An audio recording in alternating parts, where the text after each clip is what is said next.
Save the tigers మీ లైఫ్ని మళ్ళీ ఒక సెకండ్ 2.0 సేవ్ ద టైగర్స్ చేస్తున్నప్పుడు అగసుడు ఇంత నోరేసుకొని ఎట్లా వరుతున్నావో నీ ఒరుడు షేర్ల చేరా నీ ఇజ్జత్ లేని మూతిలా కట్టే. మీరిద్దరు ఫ్రెండ్షిప్లో ఉన్నప్పుడు కానీ అండ్ లవ్లో ఉన్నప్పుడు కానీ మా ఫ్రెండ్షిప్లో మేము ట్రావెల్ అవుతున్న ఒకరోజు తను పడిన స్ట్రగుల్స్ అన్ని చెప్పింది అనమాట. నేను అప్పటి వరకు నేను రాకేష్ ఫ్రెండ్షిప్ చూసిన దాన్ని ఆ రోజు ఆయన కష్టాన్ని చూసిన. ఫ్యామిలీకి కానీ ఎమోషన్స్కి కానీ చాలా వాల్యూ ఇస్తాడు. అది నాకు బాగా నచ్చింది. మెయిన్గా చెప్పాలంటే అమ్మాయిలతో ఎఫైర్స్. ఏదైనా ఒక ఫేవరెట్ స్పాట్? ఆ రోజు నైట్ సడన్ గా శ్మశానం తీసుకొని పోయి చేసుకుందాం అనుకుంటున్నా. శ్మశానమా? ఇది ఎక్కడ ఫ్యాంటసీ అన్న? శ్మశానానికి తీసుకెళ్ళి ప్రపోజ్ చేయడం. ఫస్ట్ ఈ బిగ్ బాస్ కాన్సెప్ట్ చెప్పినప్పుడు మీరు ఎలా ఫీల్ అయ్యారు? సో మంచి లైఫ్ ఉన్నది కదా, మళ్ళీ ఎందుకు ఇటు సైడ్ అని అనుకున్న టైంలో కరోనా వచ్చింది. కరోనా నుంచి కాపాడుకోవడానికి బిగ్ బాస్కి వెళ్ళారు. ఇది కాన్సెప్ట్ కొత్తగా ఉంది నిజంగా.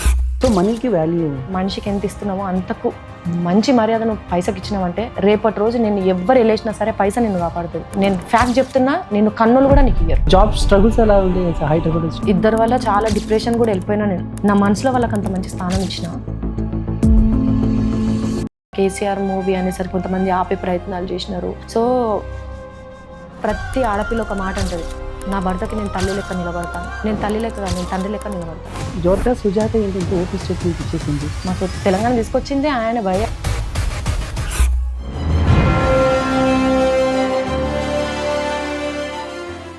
నమస్తే అందరికీ, నేను మీ Jordar Sujatha. Please subscribe visual talks.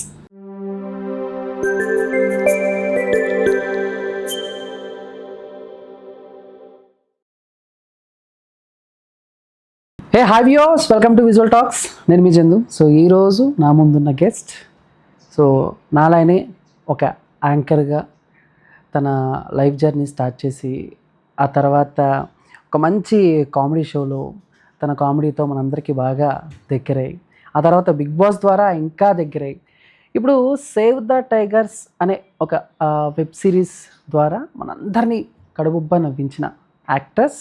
తెలంగాణకే కాదు ఆంధ్రప్రదేశ్లో కూడా ఆవిడంటే అందరికి తెలుసు. ఆవిడే జోర్దార్ సుజాత గారు. సో బేసిక్గా గారు అని అంటాం కొంచెం కొత్తగా ఉంది కదా వదిన, ఇప్పుడు మన బట్ ఎనీవే, ఎలా ఉన్నారు సుజాత గారు? అమ్మో వదిలే చందు గారు ఎందుకు, వదిన ఎంత ఆప్యాయంగా పిలుస్తావు అట్లా పిలుస్తావు. ఓకే వదిన, ఎలా ఉన్నావు? ఏంటి సంగతి? చాలా బాగున్నాను చందు, మీరు ఎలా ఉన్నారు? నేను చాలా బాగున్నాను. ఎట్లుంది అంజలి? బాగుందా? అంజలి బాగుంది. పెళ్ళైన తర్వాత లైఫ్ బాగుంది. మీరు నెక్స్ట్ అదే అడిగేది అదే కాబట్టి అదే చెప్తున్నా. మిమ్మల్ని చేసుకున్న తర్వాత కూడా అంజలి బాగానే ఉంది కదా అని అడుగుదాం. ఇది నాకు అర్థం కాదు, మనం చేసుకున్న తర్వాత బాగోటం ఏంటది? అంటే డామినేషన్ ఏం లేకుండా, పెళ్ళైన తర్వాత ఆబ్వియస్లీ డామినేషన్స్ అట్లాంటివి. మీరు సి పక్షపాతి కాబట్టి అలా అడిగారు. అదే రాకేష్ అన్న అయితే నువ్వు చేసుకున్న తర్వాత నువ్వు బాగానే ఆబ్వియస్లీ కదా. ఓకే, ఏంటి లైఫ్ ఎలా ఉంది ప్రెసెంట్? సో పీస్ఫుల్గా ఉందా, హరిబరిగా ఉందా, హెక్టిక్గా ఉందా? చాలా హరిబరిగానే ఉన్నది చందు, పీస్ఫుల్గా లేదు. అంటే అయిపోయింది, అది పీస్ఫుల్ లైఫ్ అయిపోయింది.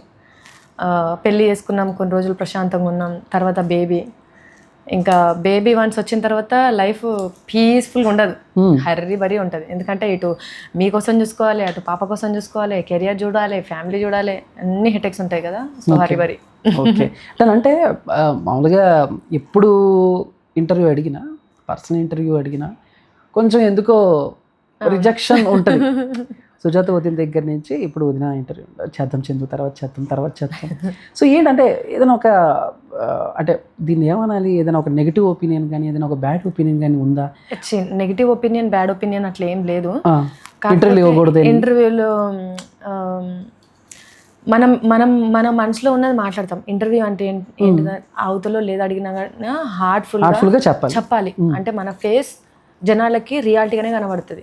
సినిమాలో వెబ్ సిరీస్లో అట్లాంటి యాక్ట్ చేస్తే మనం అక్కడ ఒక యాక్టర్ కాబట్టి యాక్టింగ్ చేస్తాం, కానీ ఇక్కడ మాట్లాడేది మాత్రం జెన్యున్గా మాట్లాడాలి కదా.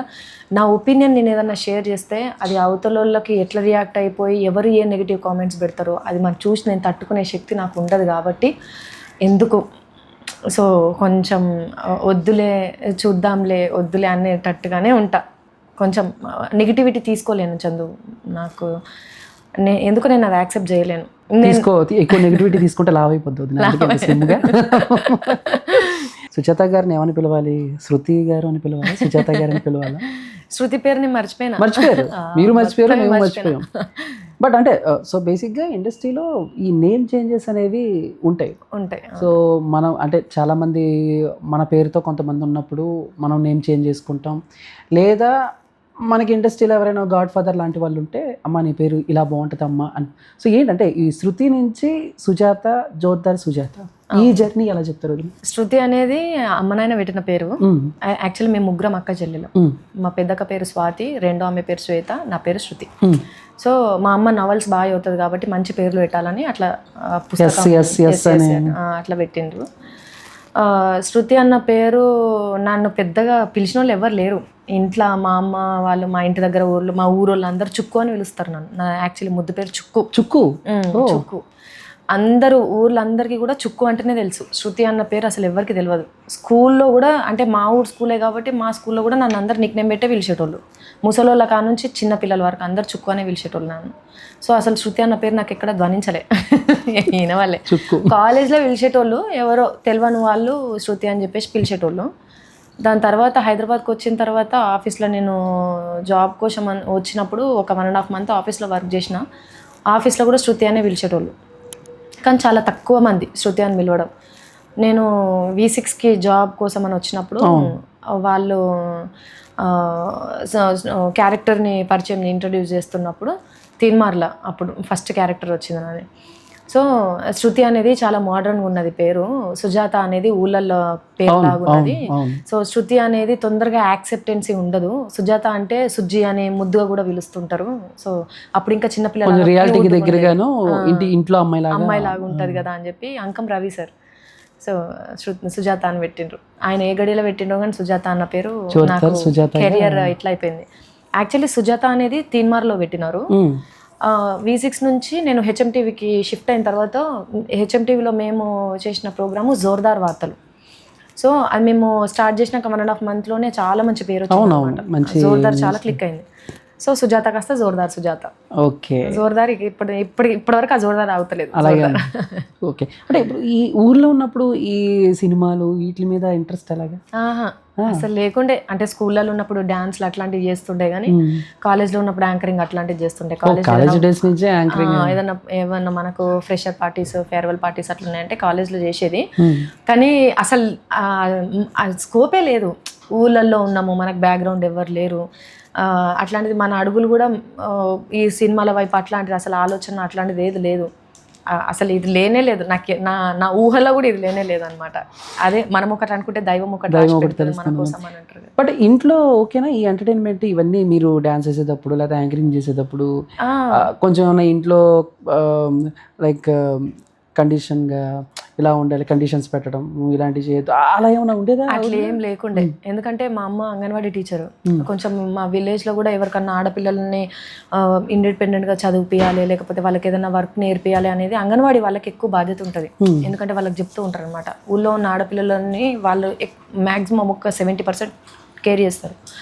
ఊళ్ళందరికీ చెప్పి అట్లా ఇంట్లో ఉన్న ఆడపిల్లల్ని నువ్వు అది చేయొద్దు ఇది చేయొద్దు అని చెప్పలేరు కదా.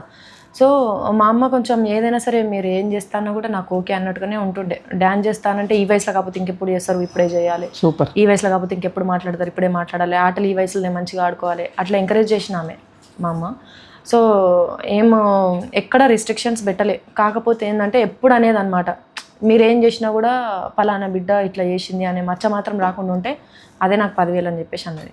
ఓకే. సో హైదరాబాద్కి నేను వచ్చిన తర్వాత నా కెరియర్ నేను ఆన్ స్క్రీన్ కనిపించేంతవరకు మా ఇంట్లో వాళ్ళకి ఎవరికి నేను చెప్పలేను నేను ఇట్లా V6లో జాయిన్ అయినాను అట్లా అని చెప్పి.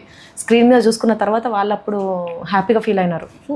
సో అంటే నువ్వు అసలు ఏదో కంపెనీలో జాబ్ చేస్తున్నాము, ఆన్లైన్ మార్కెటింగ్ దాంట్లో చేస్తున్నా అని చెప్పి నువ్వు ఇది చెప్పలేదంటే స్క్రీన్ మీద చూసిన తర్వాత మీ రియాక్షన్ కోసమే చూసిన నేను అట్లా. బట్ అంటే ఈ ఆన్లైన్ మార్కెటింగ్ జాబు ఇది అది మానేసిన తర్వాత ఇది వచ్చేదా వదినా, లేకపోతే రెండు ఒకేసారి మేనేజ్ చేయటం మార్నింగ్ ఈవినింగ్ అట్లా? సో జాబ్ స్ట్రగుల్స్ ఎలా ఉండే హైదరాబాద్ వచ్చిన? అంటే పొద్దున 9 గంటలకు ఆఫీస్కి పోయేదాన్ని, ఈవినింగ్ 4:35 అయ్యేది ఆఫీస్ నుంచి వచ్చేసరికి. కానీ ఆ ఆఫీస్లో నేను చేస్తున్నప్పుడే ఇది నాకు ఆఫీస్లో ఉన్న మేడమే పంపించినారనమాట. నువ్వు తెలంగాణ మంచిగా మాట్లాడతాను, ఆడికి పోతే నీ లాంగ్వేజ్కి చాలా హెల్ప్ అవుతుంది, ఒకసారి వెళ్ళు అని చెప్పినారు. ఆవిడే మోటివేట్ చేసినారు. ఆడికి వెళ్ళిన తర్వాత వాళ్ళు జాయిన్ చేసుకునేటప్పుడే చెప్పినారు, ఇక్కడనే ఫుల్ ఫ్లెడ్జ్గా చేయాల్సి వస్తుంది, మళ్ళీ మీరు ఏ జాబ్ అట్లాంటివి చేసుకోవడానికి ఆస్కారం ఉండదు, మీకు ఓకేనా అని చెప్పేసి అడిగినారు. అసలు మనకేంది ఛానల్ ఒకసారి చూస్తే చాలు అనుకొని పోయిన మైండ్ సెట్తో వినాం. అట్లాంటిది పోంగినాలు జాయిన్ చేసుకురు. ఇక అంతకుమించి మనకేం కావాలి సూపర్ చెప్పి మేడంతో చెప్తే పర్లేదు నువ్వు మూవ్ ఆన్ అయిపో అని చెప్పేసి అన్నారు అనమాట. ఓకే.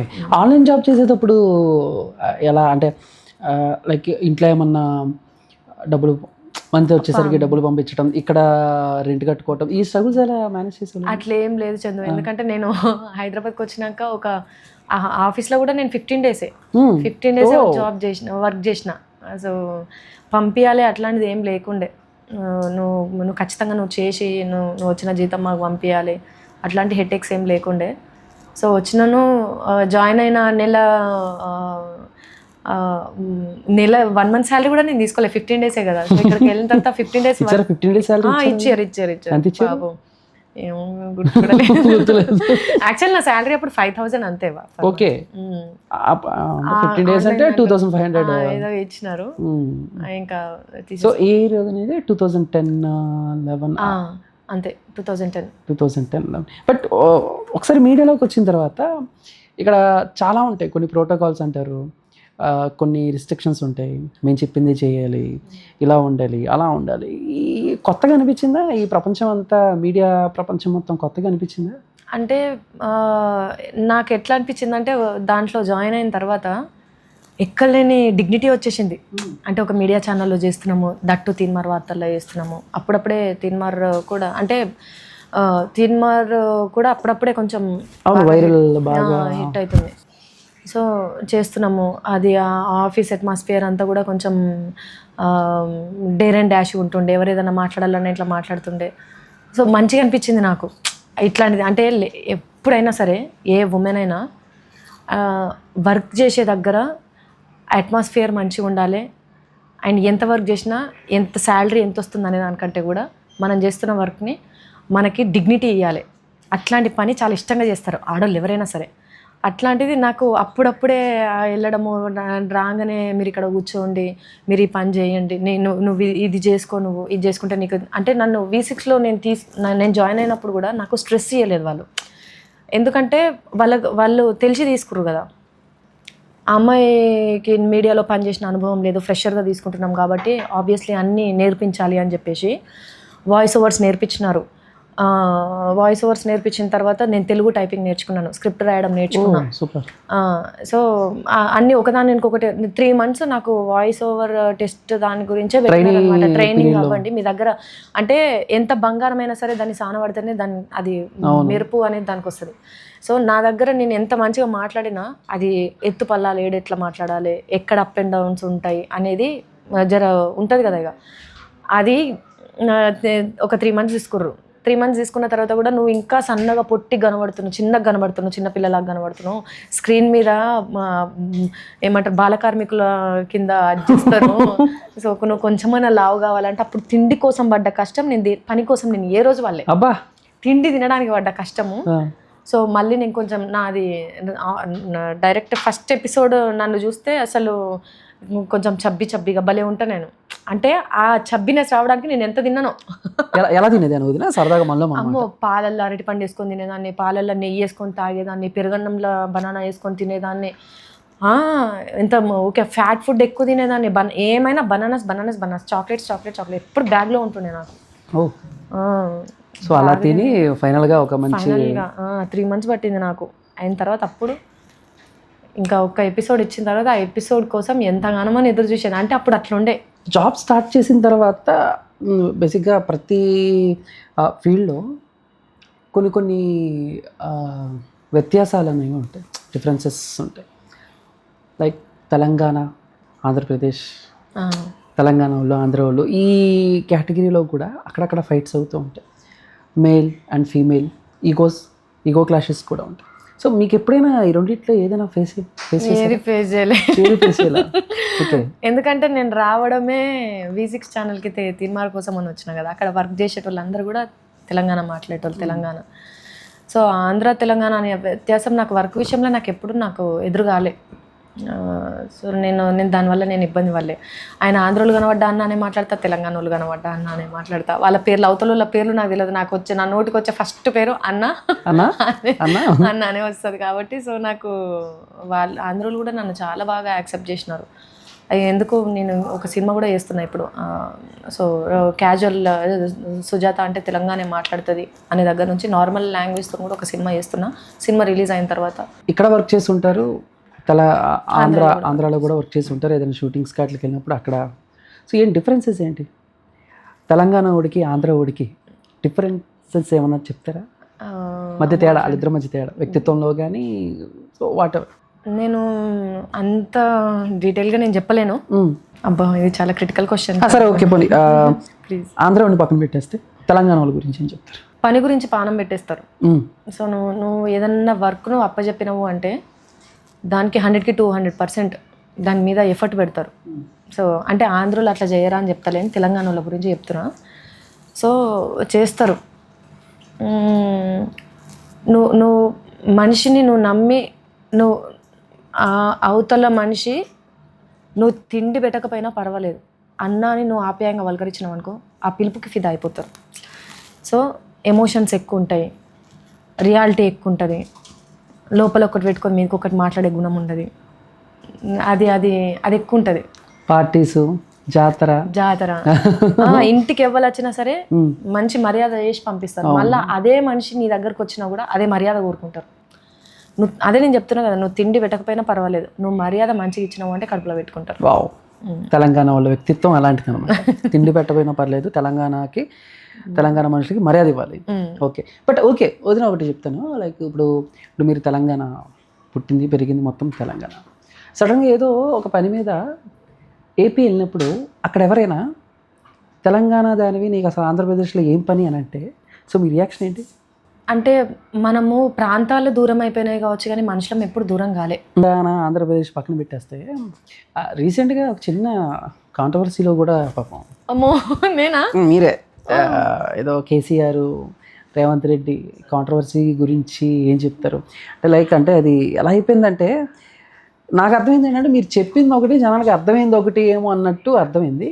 బట్ చాలామందికి ఏంటంటే జోర్దార్ సుజాత ఏంటి ఇంత ఓపెన్ స్టేట్మెంట్ ఇచ్చేసింది అనేలాగా అర్థమైంది. సో దాని గురించి ఏమైనా కొంచెం డీటెయిల్గా చెప్తారా? అసలు ఏ ఇంటెన్షన్తో అన్నారు? అంటే ఫస్ట్ ఏంటంటే జనాలు నన్ను ఎప్పుడు అపార్థం చేసుకోరు. ఎందుకంటే జనాలకు నేను ఏందనేది తెలుసు, నేను ఎట్లుంటానో తెలుసు, నా మాట తీరేందనేది తెలుసు. వాళ్ళు అర్థం చేసుకున్నంత నన్ను ఇంట్లో కూడా అర్థం చేసుకోరు ఫస్ట్. సెకండ్ ఏంటంటే జనాలకి ఇంటర్వ్యూలో నేను చెప్పిన మాట ఏంటంటే, ఉద్యమంలో మాకు కేసీఆర్ గారే కనబడ్డాడు. ఆ కేసీఆర్ గారిని చూసే మేము ఉద్యమం చేసినాం. మా జనరేషన్కి కేసీఆర్ గారు కనబడ్డారు అని చెప్పినా కానీ నేను రేవంత్ రెడ్డి గారిని నేను ఏం అనలేదు. నా ఇంటెన్షన్ ఎట్లుంటుందంటే, నాకు కేసీఆర్ గారు అంటే ఇష్టం, అభిమానం, చాలా అంటే చాలా ఇష్టం నాకు. ఎందుకంటే మాకు తెలంగాణ తీసుకొచ్చిందే ఆయన. అరే మా కేసీఆర్ అని చెప్పేసి మేము మాట్లాడుకుంటాం. ఆయనని కేసీఆర్ గారిని మేము డైరెక్ట్గా కలిసినప్పుడు నేను ఎట్లా ఫీల్ అయినాను, మాది ఎట్లుంటుంది అనేది నాకే తెలుస్తుంది. సో నాకు ఆయన గొప్ప అని చెప్పేసి పక్కన ఉన్న ఆయన నేను తిట్టను. ఎందుకంటే నాకు ఇష్టమైన మనిషి అని చెప్పి నేను ఓపెన్గా నేను చెప్పుకున్నా తప్ప పక్కనున్న ఆయన గురించి నేను ఎటువంటి మాట నేను మాట్లాడలే. అది జనాలకు తెలుసు. ఎవరి గురించి అంటే నాకు ఇష్టం అని చెప్పి పక్కనోడిని తిట్టి ఈయన గురించి గొప్పగా చెప్పి నా ఇష్టాన్ని 10 మంది మీద రుద్దే క్యాండిడేట్ని నేను కాదు. నాకు ఈ మనిషి ఇష్టం, ఆ మనిషి నాకు కనబడలే అంతే. అది చెప్పిన అది కొంచెం వేరేలా వెళ్ళిపోయింది. అవునా, అట్లా ఏం అర్థం చేసుకో, కాంట్రవర్సీ లాగా వెళ్ళిపోయింది. బట్ ఓకే, తర్వాత కొంచెం మళ్ళీ ఓకే చల్లారింది. ఓకే, ఇప్పుడు మీరు క్లారిటీ ఇచ్చారు కాబట్టి జనాలకి. అంటే ఎప్పుడైనా నేను రియల్ లైఫ్లో అయినా ఎప్పుడైనా నా ఎంటైర్ నా కెరియర్లో నాకు ఎవరైనా అభిమానం ఉంటే నాకు నిజంగా వాళ్ళంటే నాకు ఇష్టం అని చెప్తాను, కానీ పక్కన వాళ్ళని నేను తిట్టాను. ఎందుకంటే నా ఇష్టం అనేది నా ఒపీనియన్, అది నా ఒపీనియన్ నా మీదనే ఉంటుంది. ఎవరైనా అడిగితే నేను చెప్తాను, కానీ నాకు ఇష్టం కాబట్టి నువ్వు కూడా ఖచ్చితంగా ఆ మనిషిని ఇష్టపడు అని చెప్పి నేను చెప్పను.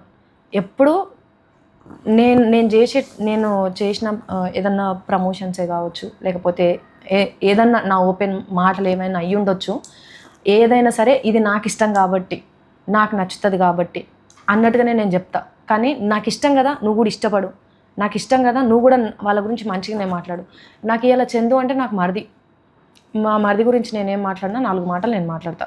పక్కనున్నోనికి చందు అంటే అది విరోధి అయ్యి ఉండొచ్చు, మీ ఇద్దరికి ఏమైనా గొడవలు అయ్యి ఉండొచ్చు, వాళ్ళ ఒపీనియన్ వాళ్ళకు ఉంటుంది, నా ఒపీనియన్ నాకు ఉంటుంది. నా ఒపీనియన్ తీసుకుపోయి వాళ్ళ మీద రుద్ది, వాళ్ళ ఒపీనియన్ తీసుకొచ్చి నా మీద నేను రుద్దుకోను. Super clarity, good clarity. Okay, సరే వీటన్నిటిని పక్కన పెట్టేస్తే సో ఎన్నాళ్ళు చేశారు వదిన జర్నలిస్ట్గా? ఐ థింక్ హెచ్ఎంటీవీలో 7 years చేసినాను, ఓ V6లో 1.5 year చేసిన. సో ఫైనాన్షియల్గా జర్నలిస్ట్గా చేసినప్పుడు ఓకే అంతా బాగుందా, లేదా మంత్లీ శాలరీతోనే అన్నీ కట్టుకోవటం, మళ్ళీ నెలవారీ కష్టపడటం, ఈ కష్టాలు ఏమైనా ఉన్నాయా? అట్లేం లేదు. జర్నలిజం నేను యాంకర్గా చేసినప్పుడు కూడా నేను బాగానే ఉన్నా. ఎప్పుడు ఈ మంత్ అయిపోయింది ఇంకా ఇట్లా అంటే బేసిక్గా నేనేందంటే నేను ఎందుకు అట్లా పీస్ఫుల్గానే నేను ఉన్నా అంటే, 1 రూపాయికి 4 వేసే క్యాండిడేట్ నేను. వృధా ఖర్చులు పెట్టడాలు, వృధాగా ఎక్కడికన్నా వెళ్ళడాలు, సో నా గురించి నేను ఆడంబరాలకు ఖర్చు పెట్టుకోవడాలు ఇట్లాంటివి నాకు స్టార్టింగ్ నుంచి నాకు లేవు. ఏదన్నా రూపాయి ఉన్నదంటే దాంట్లో పావులు తిని 3 పావులు దాచిపెట్టుకోవాలి అనే క్యాండిడేట్ నేను కాబట్టి, సో నాకు నేను ఫస్ట్ స్కూల్లో జాబ్ చేసినప్పుడు నాకు 2,500 జీతం. 2,500తో నేను ఎట్లా బతికినాను, సో నాకు ఎండ్ ఆఫ్ ద డే నేను 2,50,000 వచ్చినా కూడా నేను అంతే పీస్గా అంతే ప్రశాంతంగా బతికినా. కావాలని నేను ఏదేదైతే కొనుక్కోవాలి, నా లైఫ్ అచీవ్మెంట్ ఏంది, ఎట్లయితే నేను బతకాలనుకున్నానో అవన్నీ నేను చేసుకున్నా. ఓకే, సో మనీకి వాల్యూ అనేది ఇవ్వాలి డెఫినెట్గా. ఈ అటు జనరేషన్స్ ఎట్లున్నాయి రిలేషన్స్ అంటే, నేను నీకు చాలా వాల్యూ ఇస్తా, నీకు వాల్యూ ఇచ్చి నా గురించి నేను చెప్పుకుంటా, నువ్వు నాకు చాలా క్లోజ్ అని చెప్పేసి నేను ఏదైనా చెప్పుకుంటా. ఇద్దరి మధ్యలో ఏదైనా క్లాష్ వచ్చిందంటే విత్ ఇన్ సెకండ్ మళ్ళీ మీడియా ముందుకో కెమెరా ముందుకో పోయి ఘోరంగా మాట్లాడే రిలేషన్స్ ఇప్పుడు. సో నువ్వు పైసకు కనుక అంతే మర్యాద మనిషికి ఎంత ఇస్తున్నావో అంతకు మంచి మర్యాద నువ్వు పైసకి ఇచ్చినావంటే రేపటి రోజు నేను ఎవరు వెళ్ళేసినా సరే పైసా నిన్ను కాపాడుతుంది. పైసా ఇచ్చినంత గౌరవం కానీ ధైర్యం కానీ నీకు నేను ఫ్యాక్ట్ చెప్తున్నా, నేను కన్నులు కూడా నీకు ఇయ్యరు. ఒకనొక స్టేజ్ వచ్చిన తర్వాత మన డెసిషన్స్ మీద మన కెరియర్ మీద, మన డెసిషన్స్ మీద, మన ఓన్ డెసిషన్స్ మీద మనం ఏదైనా స్టెప్ వేసుకోవాలి అనుకుంటే పేరెంట్స్ అయినా వద్దు అంటారు. కానీ నీ వెనకాల నువ్వు కనుక సంపాదించుకున్న పైస ఉన్నదంటే ఎక్కడ వెనకడికి వేయవు. నువ్వు ఏది చేయాలనుకుంటే అది చేయగలుగుతావు. అంత ధైర్యం ఇస్తుంది పైసా నీకు. అందుకే ఎప్పుడైనా సరే పైసాకు నువ్వు చాలా అంటే చాలా రెస్పెక్ట్ చేయాలి. డబ్బు విలువ ఇంట్లో వాళ్ళైనా తల్లిదండ్రులైనా భార్య అయినా ఇప్పుడు పెళ్ళైంది కదా, నీకు ఇంకా ముందు ఇంకా బాగా తెలుస్తుంది. అంటే భయపెట్టడం కాదు చందు, ఈ వయసు ఎట్లుంటుందంటే ఇప్పుడున్న జనరేషన్స్కి పైసా వాల్యూ తెలియదు. ఎందుకంటే ఒకప్పుడు ఇట్లనే వీడియోస్ ఏదైనా చేస్తున్నాము అంటే మనకు వచ్చే పైసలు ఎంత, మనం నెల కష్టం చేస్తే, ఇప్పుడు ఇన్స్టాగ్రామ్ ఈ మధ్యకాలంలో ఎక్కువైపోయింది. మనం కెరియర్ స్టార్ట్ చేసినప్పుడు ఇన్స్టాగ్రామ్స్, యూట్యూబ్స్ అట్లాంటివి ఎక్కువేం లేవు. మనం నెల జీతం వచ్చింది అంటే దాన్ని ఎక్కడెక్కడ డివైడ్ చేసుకోవాలి, ఎట్లా దాచిపెట్టుకోవాలి అనే మైండ్ సెట్తోనే ఉండేటోళ్ళం. ఇప్పుడు వాళ్ళకి ఏంటంటే ఇన్స్టాగ్రామ్లో ఒక స్టోరీ పెట్టినాం, ఒక ప్రమోషన్ చేసినాము అంటే విచ్చలవిడిగా పైసలు వస్తున్నాయి. లగ్జరీగా బతకాలని చెప్పేసి ఇవాళున్న పైసలు రేపటి లేకుండా ఖర్చు పెట్టుకుంటున్నారు. ఎండ్ ఆఫ్ ద టైం ఒక స్టేజ్ వచ్చిన తర్వాత మనము ఆ పైసా గౌరవించి మనం ఏదన్నా కూడబెట్టుకోలేదు, ఏదైనా సంపాదించుకోలేదు అంటే అదే నిన్ను రోడ్డు మీద వేస్తున్నాయి. ఇప్పుడు ఆ స్టేజ్ వచ్చినప్పుడు కూడా ఇంకొక నిన్ను చేతులు పట్టుకొని నాకు ఒక అవకాశం ఇవ్వవా, నాకు ఒక రూపాయి ఇవ్వవా అని అడుక్కునే పొజిషన్ వస్తుంది. అమ్మ నాయన 2 కాళ్ళు 2 చేతులు కళ్ళు ముక్కు అన్నీ ఇచ్చి మనకు ఒక అద్భుతమైన జీవితాన్ని మనకి ఇచ్చిండ్రు, కన్నారు అంతే. మనకు చదివిపించిండ్రంటే అవి ఇంకా వాళ్ళు మనకు చేసిన బోనస్. అది మనకు వాళ్ళు ఇచ్చిన ఈ అన్ని సౌకర్యాలతోనే మనం ఎంత కష్టపడుతున్నాము, కష్టపడ్డదానికి వెనక్కి తిరిగి మళ్ళీ వాళ్ళను పైసా అడగకుండా మన రెక్కల కష్టం మీద మనం ఎట్లా బతుకుతున్నాము అనేదే మన మీద డిపెండ్ అయి ఉంటుంది. Super. Okay, and Bigg Boss interest ఎలా ఉంటుంది అంటే మామూలుగా ఇప్పుడు టీవీ ఛానల్లో మీరు ఆల్రెడీ ఈ తిన్మారు, ఈ జోర్దార్ ద్వారా వైరల్ అయిన తర్వాత ఆటోమేటిక్గా ఆపర్చునిటీస్ వస్తాయి. ఫస్ట్ ఈ బిగ్ బాస్ కాన్సెప్ట్ చెప్పినప్పుడు మీరు ఎలా ఫీల్ అయ్యారు? ఇంట్రెస్ట్ ఉండేదే, లేకపోతే ఎవరైనా పక్కన వెళ్తే బాగుంటుందమ్మా, తెలంగాణ వాళ్ళు కూడా ఉంటే ఈ టైప్లో? యాక్చువల్లీ నాకు బిగ్ బాస్ అవకాశం వచ్చింది కరోనా టైంలో. అదే అవును. సో బిగ్ బాస్ పోవాలి అట్లా ఇట్లా అని ఏం థాట్ లేకుండా, ఎందుకంటే నాకు హ్యాపీ లైఫ్ ఉండింది. చెప్పినా కదా, మంచి జాబ్, మంచి రెస్పెక్ట్ ఉన్న కానీ నేను మహారాణి లెక్క బతుకుతున్నా నేను. సో మంచి లైఫ్ ఉన్నది కదా, మళ్ళీ ఎందుకు ఇటు సైడ్ అని అనుకున్న టైంలో కరోనా వచ్చింది. కరోనా దాంట్లో మన గురించి మనం ఫస్ట్ దేని గురించి ఆలోచన చేసినా చేయకపోయినా ఫస్ట్ ప్రాణం గురించి ఖచ్చితంగా ఆలోచన చేయాలి. ఎందుకంటే మీడియా వాళ్ళు కానీ, మన కార్మికులు, పోలీస్ వాళ్ళు, డాక్టర్స్ చాలా కష్టపడ్డారు. 4 కళ్ళతో చూసారు ప్రపంచాన్ని. సో ఎవరికి రెస్ట్ లేదు. ఖచ్చితంగా మీడియా వాళ్ళు వెళ్ళాల్సిందే, ఏం జరుగుతుంది ఏందనేది చెప్పాల్సిందే. సో అటు వస్తున్నాం ఇటు పోతున్నాం. నేను ఏంటంటే నాకు ఏదైనా అయింది అంటే నేను జనరల్గా అంటే ఇట్లాంటి సిచ్యువేషన్లో కూడా, నార్మల్గా ఉన్న సిచ్యువేషన్లో కూడా నాకు ఏదైనా అయింది అంటే నేను ఫ్యామిలీని పిలిపించుకోను. నాకు ఏదైనా అయిందంటే నేనే సార్ట్అవుట్ చేసుకుంటా అనే మొండిదాన్ని నేను. సో మళ్ళీ నాకు ఏదన్నా అయితే కరోనా టైం అసలే వాళ్ళు ఇక్కడికి వచ్చేటట్లేదు, నేను అక్కడికి వేయటట్లేదు, ఏవో చూసుకోవడానికి కూడా ఏవి హాస్పిటల్ తీసుకెళ్ళడానికి కూడా ఎవరు ఉండరు, నా అంతటి నేను పోయేటట్టు ఉంటుందో ఉండదు, ఎందుకు లేనిపోయింది రిస్క్ అని చెప్పి. సో బిగ్ బాస్ నుంచి ఆఫర్ రాగానే డెఫినెట్లీ నేను వస్తాను అని చెప్పి నన్ను నేను కాపాడుకోవడానికి బిగ్ బాస్కి వెళ్ళిన. కానీ బిగ్ బాస్ నన్ను కాపాడుకోవడానికి బిగ్ బాస్కి వెళ్ళారా? కాన్సెప్ట్ కొత్తగా ఉంది నిజంగా. సో మంచి 21 days క్వారంటైన్లో పెట్టిండ్రు, హ్యాపీగా హోటల్లో చక్కగా మంచి ఫుడ్ పెట్టారు, మంచిగా ఫుడ్ పెట్టిండ్రు, ఎవరు దగ్గరికి రారు, ఎవరి దగ్గరికి రారు, ఎవరైనా మాట్లాడుకోవాలనుకుంటే ఫోన్ కాల్, వీడియో కాల్, అది కూడా నాకు చాలా తక్కువ, దోస్తులు అట్లాంటివి లేదు కాబట్టి మంచిగా టీవీ చూసుకుంటే హ్యాపీగా. అంటే నా కెరియర్ స్టార్ట్ చేసిన దగ్గర నుంచి మీడియాలో ఏ ఒక్క రోజు కూడా నేను లీవ్ తీసుకున్నది లేదు. ఇఫ్ నాకు ఫీవర్ వచ్చినా సరే సెలైన్స్ పెట్టుకొని మరీ ఆఫీస్కి వెళ్ళేదాన్ని నేను. కానీ ఒక్కరోజు నేను ఇంటికాడ ఉండేదాన్ని కాదు. రూమ్ దగ్గర ఖాళీగా ఉండడము, లేకపోతే ఎవరితోనన్నా సూపర్ గాన్లతో బయటికి పోయి తిరగడాలు, నాకు నా ఎంటైర్ నా కెరియర్లోనే నాకు అట్లాంటివి లేదు. సో 21 days వెనకకు తిరిగి చూసుకుంటే 8 ఏళ్ళల్లో ఈ 21 రోజుల నా కోసం నేను టైం తీసుకున్నది, నా కోసం నేను ప్రశాంతంగా తిని పండుకోవడము, ఈ 21 రోజులు నేను చేసినానా అని నాకే చాలా హ్యాపీ అనిపించింది. బికాజ్ మనము కెరియర్ దాంట్లో పడి ఈ కాంపిటీషన్ వరల్డ్లో మనం ఏదో చేయాలి, మనం ఇంకా బెస్ట్ చేయాలి, ఇప్పుడు కాంపిటీషన్ని తట్టుకోవాలంటే చాలా కష్టం అని చెప్పి ఉరుకులు పరుగులు దాంట్లో మన గురించి మనం టైం తీసుకోము, అసలు ఆలోచించాం కూడా. అసలు ఏంటిది మనం ఏం చేస్తున్నాము, పొద్దుగా లేస్తున్నాము, నైట్ ఈ పని చేస్తున్నాం, ఈ పని చేస్తున్నాం, నైట్ వస్తున్నాం, ఇదే ఆలోచించుకుంటే ఇట్లా నిద్రపోతున్నాము. అరే నా బాడీకి కొంచెం రెస్ట్ కావాలి, నా మైండ్కి కొంచెం రెస్ట్ కావాలి, పీస్ కావాలి, కాస్త ప్రశాంతంగా ఉండాలి అనేది మన గురించి మనం ఆలోచించుకోము చూడు. 21 days నేను అది ఫీల్ అయినా నేను. సూపర్. ఇంకా తర్వాత మళ్ళీ బిగ్ బాస్కి పోవడము ఆటోమేటిక్గా జరిగిపోయింది. బట్ అంటే మామూలుగా సుజాత వదిన ఉంటే ఇంట్లో ఉంటుంది, లేకపోతే వర్క్ షూటింగ్స్, ఎక్కడికైనా వెళ్ళాలన్నా అన్నయ్య ఉండాల్సిందే. ఓకే, దాని గురించి మనం తర్వాత మాట్లాడుకుంటే. బట్ ఈ బిగ్ బాస్ అనే కాన్సెప్ట్ చాలా కొత్తగా ఉంటుంది, ఎక్కడెక్కడి నుంచో కొత్త జనాలు వస్తారు, మనం వాళ్ళతో ఎలా మింగిల్ అవుతాం, ఫ్రెండ్లీగా ఎలా ఉంటాం. సో హౌస్ అయిపోయిన తర్వాత ఎవరైనా మీ క్యారెక్టర్ని కానీ మిమ్మల్ని కానీ మిస్అండర్స్టాండింగ్, అంటే మీరు అనుకున్నారు వదినా నన్ను వీళ్ళు తప్పుగా అర్థం చేసుకున్నారేమో అని అనుకునే పర్సన్ ఎవరైనా ఉన్నారా బిగ్ బాస్ అంటే ఆ సీజన్లో? బిగ్ బాస్లో నేను అందరిని తప్పుగా అనుకున్నా యాక్చువల్లీ. ఎందుకంటే నేనే అనుకున్నా. ఇప్పుడు నువ్వు ఇంటర్వ్యూ స్టార్ట్ చేయగానే సుజాత గారు అని అంటే వద్దు చందు నువ్వు వదినాన్ని పిలుస్తావు కదా, నాకు అట్లనే విలువ అని చెప్పి. సో నేను ఆ రిలేషన్కి వాల్యూ ఇస్తా. నువ్వు నాకు ఇవాళ కనబడతావు, ఎప్పుడన్నా మనకు ఏదన్నా అవసరం ఉన్నది అంటే మనం ఫోన్లు చేసుకొని మాట్లాడుకుంటాం, కానీ మళ్ళీ కలిసేది ఎప్పుడో ఏదన్నా మీటింగ్లు ఉంటే కలుస్తాం, లేకపోతే కలుస్తాం, అంతేగాని మనం మధ్యలో మళ్ళీ ఎప్పుడు కలవం. ఒకరి గురించి ఒకరికి అంత డెప్త్గా తెలిసే ఛాన్సెస్ ఉండవు, కానీ కలిసినప్పుడు మాత్రం ఆప్యాయంగా మాట్లాడాలనుకుంటాం. బిగ్ బాస్ హౌస్లో నేను ఉన్నప్పుడు అందరితో నేను అట్లనే ఉన్నా.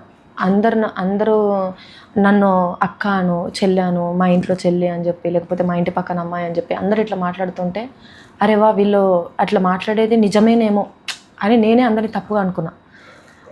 వీళ్ళు ఇంత ఆప్యాయంగా మాట్లాడుతున్నారు కదా, రియల్ లైఫ్లో కూడా ఇట్లనే ఉంటారేమో అని అనుకున్నా. కానీ బయటకు వచ్చిన తర్వాత నేను ఎంత తప్పుగా అనుకున్నానని తర్వాత అర్థమైంది నాకు. సో అక్కడికి వచ్చినప్పుడు ప్రతి ఒక్కరూ ఒక స్ట్రాటజీతో వచ్చిరట, నాకు తెలియదు బేసిక్గా. అంటే గేమ్ దానికి కూడా ఇంత స్ట్రాటజీ ఉంటుంది అన్న విషయం నాకు తెలియదు. పిఆర్ టీమ్స్ పెట్టుకున్నారు అని, సో ఒకరి నుంచి ఒకరికి ఇట్లా కొలాబ్ అవుతారు అని, లేకపోతే సెలబ్రిటీస్ అందరూ ఇట్లా కలిస్తే ఇట్లా ఉంటుంది అనేది నాకు అప్పటి వరకు తెలియదు. నేను మీడియాలో వర్క్ చేసిన, ఇంటర్వ్యూస్ ఎవరితోనైనా చేసినా కూడా మైక్ మీద కూర్చున్నప్పుడే వినో ఈచ్ అదర్. మైక్ దాటి మళ్ళీ మనం పక్కకు పోయినామంటే నాకు ఎవరితో పరిచయం లేదు, ఎవరితో నేను అంత టచ్లో ఉండేదాన్ని కాదు నేను. సో నేను ఎవరితో టచ్లో లేను, సింగిల్గా వెళ్ళినా నేను లోపలికి. నాకు ఈ స్ట్రాటజీలని కానీ, లేకపోతే పిఆర్ టీమ్ అని కానీ, లేకపోతే నేను బిగ్ బాస్కి వెళ్ళే ఒక 10 days బిఫోరే ఇన్స్టాగ్రామ్ ఓపెన్ చేసిన. అప్పటి వరకు నాకు ఇన్స్టాగ్రామ్ కూడా లేదు. సో ఇన్స్టాలో ఇట్లా చేస్తారు అనేది నాకు బిగ్ బాస్ నుంచి వచ్చిన తర్వాత అప్పుడు తెలిసింది. బయటకు వచ్చిన తర్వాత ఒక క్యాండిడేట్, నేను అమ్మాయి పేరు నేను చెప్పను, సో నువ్వు అసలు అక్కడికి వచ్చినావు కదా, నువ్వు ఏ స్ట్రాటజీతో వచ్చినావు అని అంటే నాకు అర్థం కాదు, నా మైండ్ పోయింది. స్ట్రాటజీ ఏంటి అంటే ఇప్పుడు నేను అక్కడ ఏది మాట్లాడాలి ఏది మాట్లాడదాని ముందుగానే నేను ప్రిపేర్ అయ్యి వచ్చినాను. సో ఎవరితో ఎంతవరకు ఉండాలి అనేది ముందుగానే నేను ప్రిపేర్ అయ్యి వచ్చినాను, ఎవరిని ఎట్లా పిలవాలి అనేది నేను ముందుగానే ప్రిపేర్ అయ్యి వచ్చిన. అట్లా నువ్వు ఎట్లా వచ్చినావు అని చెప్పేసి అడిగింది. అంటే ఓకే దానికోసం అంత ప్రిపరేషన్ ఉంటుందన్న విషయం నాకు తెలియదు కదా. సో లోపల చూపించిన స్నేహాలే నిజంగా ఇవన్నీ బయట లైఫ్లో కూడా ఉంటాయి, ఇక్కడ నన్ను చెల్లె అని చెప్పి పిలిచిన వాళ్ళే బయట కూడా ఇట్లనే ఉంటారు అనుకొని చాలా తప్పుగా అర్థం చేసుకున్నా. బయటకు వచ్చిన తర్వాత వాళ్ళ రియల్ వర్డ్ ఏందనేది తెలిసిన తర్వాత అరే నేను గేమ్లో నేను ఒక బంతిని అయిపోయినానే అనుకున్నా. సో అంటే ఒక ఇద్దరు వల్ల చాలా డిప్రెషన్ కూడా వెళ్ళిపోయినా నేను. అంటే వాళ్ళు అంత బాగుండి బయటకు వచ్చిన తర్వాత నాకెవరో తెలియదు అన్నట్టుగా ఉండేసరికి నేను యాక్సెప్ట్ చేయలేకపోయినా. బికాజ్ నేను 100కి 200% నేను నా మనసులో వాళ్ళకి అంత మంచి స్థానం ఇచ్చిన. సో బయటకు వచ్చిన తర్వాత ఆ అమ్మాయి అట్లా అనేసరికి కొంచెం అంటే లైక్ ఇప్పుడు ఒక ఎమోషనల్గా మనం కొంతమంది మనుషులకి కనెక్ట్ అయినప్పుడు ఇప్పుడు అంతెందుకు మీరే ఉన్నారు, ఇప్పుడు అన్నయ్య మీరే అక్కడ కనిపిస్తే నేను కానీ అంజలి కానీ వచ్చి బాగున్నారు. సడన్గా అలాంటిది మీరు వచ్చి చందు అన్నప్పుడు నేను ఏం పట్టినట్టు వెళ్ళిపోతే హార్ట్ బ్రేక్ అయిపోతుంది. ఏంటి ఈ అబ్బాయి చక్కగా వదినని మాట్లాడేవాడు, సడన్గా ఏమి అంటే ఆ రీజన్ కూడా తెలిస్తేనే మనకు ఒకటి ఉంటుంది. ఇప్పుడు ఏదో మిస్అండర్స్టాండింగ్ జరిగింది, చందు ఇలా జరిగిందంట అంటే లేదు వదినా అలా కాదు ఇలా అని మనం మాట్లాడతాం కదా, ఒక క్లారిటీ వస్తుంది. ఓకే డన్ అంటే ఎండ్ ఆఫ్ ది డే ప్రశాంతంగా నిద్రపోతాం. నాకు తెలిసి నేనైతే మనుషులకు అలాగే నా గురించి ఎవరైనా ఒక తప్పుగా అనుకుంటే ఖచ్చితంగా కాల్ చేసి నా వైపు సంజాయిషి నేను చెప్పుకుంటాను. వదినా లేదు వదినా మీరు ఇలా అనుకున్నారు, అక్కడ జరిగింది ఒకటి, ఇక్కడ మీకు అర్థమైంది ఒకటి, ఇది అని అంటే end of the day okay Chandu సరే ఓకే అని అమ్మాయి అనుకుంటే హ్యాపీగా నిద్రపోతాం. యాక్చువల్లీ నాకు ఇంకా జరిగిన ఇన్సిడెంట్ ఏంటంటే బయటకు వచ్చిన తర్వాత నేను వాళ్ళ గురించి నేను ఇన్స్టాగ్రామ్లో నేను ప్రమోట్ చేయలేదంట. నాకు తెలియదు అసలు. బేసిక్గా నేను హౌస్లోకి నేను వెళ్ళినప్పుడే అజార్ అని చెప్పి ఒక అన్న ఉన్నాడు మా మీడియాలో. ఆ అన్నకి నా ఫోన్ ఇట్లా హ్యాండ్ ఓవర్ చేసి, అంటే ఫ్యామిలీ వాళ్ళకి ఎవరికి దీని గురించి తెలియదు, నాకు ఇక్కడ సపోర్ట్ చేసేటోళ్ళు కూడా నాకు ఎవ్వరు లేరు. ఆ అన్ననే అజార్, ఆయనకి నా ఫోన్స్ నాకు సంబంధించిన డీటెయిల్స్ అన్నీ నేను చెప్పి నేను లోపలికి వెళ్ళిన. ఇంకా అంతే లోపలికి వెళ్ళిన అంటే బయట దాంతో నాకు తెలియదు కూడా ఏం జరుగుతుంది ఏంటి అనేది. ఇన్స్టాగ్రామ్ ఎట్లా వాడతారు, స్టోరీస్ ఎట్లా పెడతారు అనేది కూడా నాకు లోపలికి వెళ్ళేంతవరకు నాకు తెలియదు. బయటకు వచ్చేటప్పుడు వాళ్ళు నాతో అన్నారంట, సో ఇట్లా సోషల్ మీడియాలో నన్ను ప్రమోట్ చేయి అట్లా ఇట్లా అన్నారంట. కానీ మా హౌస్లో అన్ని రోజులు ఉండి ఒకటేసారి మనము అన్ఎక్స్పెక్టెడ్లీ బయట ఏం జరుగుతుందనేది తెలుసు, కానీ లోపల మాకు ఏం జరుగుతుంది అనేది ఏం తెలియదు కదా. సో బయటకు వచ్చినప్పుడు సడన్గా వచ్చేసరికి మనకు బ్రెయిన్ అర్థం కాదు. అట్లాంటిది పక్కన వాళ్ళు చెప్పింది కూడా నేను చెవిలో ఎక్కలేదు నాకు అసలు. బేసిక్గా నాకు సడన్లీ మాకు బీబీ ఉత్సవం అట్లా జరిగినప్పుడు కూడా నాకు నేను ఫ్రెండ్షిప్ చేసింది నేను వీళ్ళతోనే, నేను వాళ్ళతో నేను ఏం చేయలేదు, నాకు అసలు ఆమె తెలియదు అన్నట్టుగా మాట్లాడారు అనమాట. సో నేను ఘోరంగా ఏడ్చిన. నేను ఆ రోజు బాగా ఏడ్చిన. నేను హార్ట్లో నేను అంతగానో అది అనుకున్నా కదా. సో ఇట్లా అనుకోవడం వెరీ బ్యాడ్. నేను ఎవరు బేసిక్గా నేను దోస్తానే చెయ్యను. అట్లాంటిది నాకు ఒక దెబ్బ పడేసరికి నాకు ఇంకా బలంగా అదైపోయింది అనమాట. తర్వాత నాకు అసలు రీజన్ కూడా ఆ రోజు చెప్పలే. తర్వాత ఇంకో ఫ్రెండ్ని ఫోన్ చేసి ఇట్లా జరిగింది, నన్ను ఇట్లా అనడం కరెక్ట్ కాదు కదా, చాలా బాధ అనిపించింది, అందుకే నేను ఏడ్చిన అంటే ఏడవడం చూసి నెక్స్ట్ డే కాల్ చేసిర్రు అనమాట. సో అందుకే ఏడ్చినాను అని అంటే తను చెప్పిండ్రు ఇట్లా మీరు ఇన్స్టాగ్రామ్లో పెట్టలేదంట అట్లా ఇట్లా. దానికి నాకు ఇంకా ఏడుపు వచ్చింది. అసలు నాకు తెలియదు, నా అకౌంట్ కూడా నా దగ్గర లేదు ఆ టైం వరకు, వేరే వాళ్ళు హ్యాండిల్ చేస్తున్నారు. ఇన్స్టాగ్రామ్లో ప్రమోట్ చేయకపోతే మనిషి నాకు ఫ్రెండ్ కాదని చెప్పేసి అనడం ఏంటి అనేది నాకు అర్థం కాలే. సో ఓకే, ఇంకా తర్వాత ఆ టైంలో రాకేష్ గారు నాకు ఫ్రెండ్ అనమాట. ఆ టైంలోనే మేమిద్దరం మంచి ఫ్రెండ్స్ అవుతున్నాం. అప్పుడు తను రియాలిటీ ఏందనేది చెప్పిన తర్వాత నువ్వు మనుషుల మీద పెట్టుకోవచ్చు, కానీ మరీ అంత డీప్ ఉంటే రిలేషన్ చాలా హర్ట్ చేస్తుంది. సో అందుకే కొంచెం మనకు పడని దారిలో మనం వెళ్ళొద్దు. మనకి ఏదైతే కంఫర్ట్ ఉంటుందో అదే దారిలో ఉండాలి. ఇన్ని రోజులు నీకు ఎవ్వరు తెలియదు అన్నట్టుగానే నువ్వు ఉన్నావు కదా, నీకు అట్లా నీకు మంచిదేమో, అంతేగాని అనవసరంగా డీప్ అదే వెళ్ళకు అని చెప్పేసి అన్నారు. సో ఇంకా అప్పుడు ఓకే అంటే ఫ్యాక్ట్ మాట్లాడుకుంటే ఇప్పుడు సో బేసిక్గా ఎందని క్వశ్చన్, మీరు అక్కడ కనిపించరు, ఏ పార్టీస్లోనూ కనిపించను, బయటికి రావటం కూడా రేర్. మా అయితే పిల్ల బర్త్డే ఒకటి చేస్తారు, తెలిసిన సర్కిల్ని పిలుస్తారు, అయితే తెలిసిన సర్కిల్ ఎవరైనా ఉంటే వెళ్తారు. అది కూడా ఎక్కువగా ఉండరు, ఎక్కువగా అన్నయ్య ఉంటాడు, మీరుండరు. ఎందుకు అలాగా అంటే ఫ్రెండ్స్ లేకపోవటం, ఫేక్ పీపుల్స్ని నమ్మకపోవడం ఇలాంటివి ఏమైనా ఉందా? సో అంటే ఫేక్ పీపుల్ని కలవడం అనేది జరిగింది, కానీ నాకు అదే రీజన్ కాదు. బికాజ్ నేను స్టార్టింగ్ నుంచి కూడా నేను కొంచెం ఏమంటారు కొంచెం ఇండివిజువల్గా ఉండే అమ్మాయినే. నేను సర్కిల్తో ఎక్కువ బయటికి వెళ్ళడాలు తిరగడాలు ఇట్లాంటి నాకెందుకో నాకు నచ్చవు. ఈరోజు నేను ఈ చీర కట్టుకున్నాను అంటే నాకు చాలా కంఫర్ట్, నాకు చాలా ఇష్టం కాబట్టి నేను కట్టుకున్నా. నేను ఎట్లున్నా ఇఫ్ నలుగురు ఉన్న కాడ నేను వెళ్తే నేను కంఫర్ట్గా ఉండలేను, ఎందుకో నాకు కిర్బిక్ అవుతుంటుంది అన్నట్టు. సో అది నాకు స్టార్టింగ్ నుంచి కూడా ఉండింది, అందుకే నేను పెద్దగా జనాలతోనే మింగిల్ కాలేను. ఇంకొక రీజన్ ఏంటంటే చెప్పినా కదా, ఇద్దరు మంచిగా ఉన్నప్పుడు వాళ్ళ స్నేహం ఎట్లా ఉండాలి అని అంటే అవతలోడు వచ్చి నీ దగ్గర ఏదైనా మాట్లాడినా కూడా నీకేం తెలుసు అని చెప్పేసి పక్కనున్న మనిషిని వెనకేసుకొచ్చి వాళ్ళ గురించి గొప్పగా మాట్లాడేటట్టు ఉండాలి. కానీ ఎంతమంది హార్ట్ మీద చేసుకొని చెప్పచందు, ఎంతమంది నీతో నున్నోళ్ళు పక్కనోడు ఇంకొక థర్డ్ పర్సన్ వచ్చి వాడి దగ్గర నీ గురించి మాట్లాడుతుంటే వాడు ఇది కాదు అని చెప్పి మాట్లాడేటోళ్ళు ఎంతమంది ఉంటారు నీ దగ్గర. ఎంతమంది అవును నువ్వు కరెక్ట్గా నువ్వు చెప్పినావు వాడు ఇంకా ఇట్లా అని చెప్పేసి ఎంతమంది ఉంటారు. అట్లాంటి ఫేక్ పీపుల్ ఎందుకు? సో నువ్వు తిరగడానికి నీ హ్యాపీనెస్ నీకు కావాలి అంటే నువ్వు వెళ్ళు. నాకు బయట తిరిగితే నాకు ఆనందం ఉంటుంది అంటే నువ్వు బండి వేసుకొని నువ్వు బయటకు ప్రకృతితోనే ఫ్రెండ్షిప్ చేయను, ఎంత హ్యాపీ అనిపిస్తుంది. కానీ నువ్వు అంతగానం వాళ్ళని ఎంటర్టైన్ చేసుకుంటా పక్కనోడు ఉన్నప్పుడు మౌనంగా ఉండవుగా, పక్కనోళ్ళని ఎంటర్టైన్ చేయాలి, వాళ్ళ కోసం ఏదో ఒకటి పెట్టాలి, ఏదో ఒకటి చేయాలి. నువ్వు ఎంత హ్యాపీగా నువ్వు ఆ మనిషిని హార్ట్ఫుల్గా నువ్వు ఇష్టపడినా అవతలలో నేను ఇంకొకటి వచ్చి మాట్లాడుతున్నాడు అన్నప్పుడు నేను ఇంకా దెప్పి పొడిచే క్యాండిడేట్లు అయితే నీకు ఎందుకు చెప్పు. సో నా లైఫ్లో నేను అట్లాంటి వాళ్ళని నేను కొంచెం ఫేస్ చేసిన. ఈవెన్ ఛానల్లో వర్క్ చేస్తున్నప్పుడు కూడా నేను ఒక పర్సన్ని నేను చాలా అక్క అని చాలా బాగా పిలిచేదాన్ని అనమాట. ఎందుకంటే నాకు 2 అక్కలు, వాళ్ళిద్దరు నేను ఊళ్ళో ఉంటారు, దూరంగానే ఉంటాను కాబట్టి నాకు ఆ రిలేషన్స్ అనేది నేను స్టార్టింగ్ నుంచి రిలేషన్స్ ఫుల్ని నేను ఎవరన్నా నన్ను అక్క అన్నారు లేకపోతే ఆ చెల్లె అన్నారు అంటే నేను వాళ్ళ పిలుపుకి పడిపోతాను నేను. సో అక్క అని చాలా బాగా పిలిచేదాన్ని అనమాట. ఒకనొక టైం వచ్చిన తర్వాత ఏమన్నారంటే నాకు నీ డ్రెస్సింగ్ నచ్చుతలేదు, నువ్వు కొంచెం దూరంగా ఉంటేనే మంచిది, నాకు నువ్వు మాట్లాడే విధానం నచ్చుతలేదు, నువ్వు కొంచెం దూరంగా ఉంటేనే మంచిది, లేకపోతే నువ్వు మాతో ఇట్లా రావాలి అనుకుంటే నువ్వు కూడా కొంచెం మోడర్న్గా వస్తే నాకు డిగ్నిటీ ఉంటుంది. అట్లా ఆ సౌండింగ్ విన్నా నేను.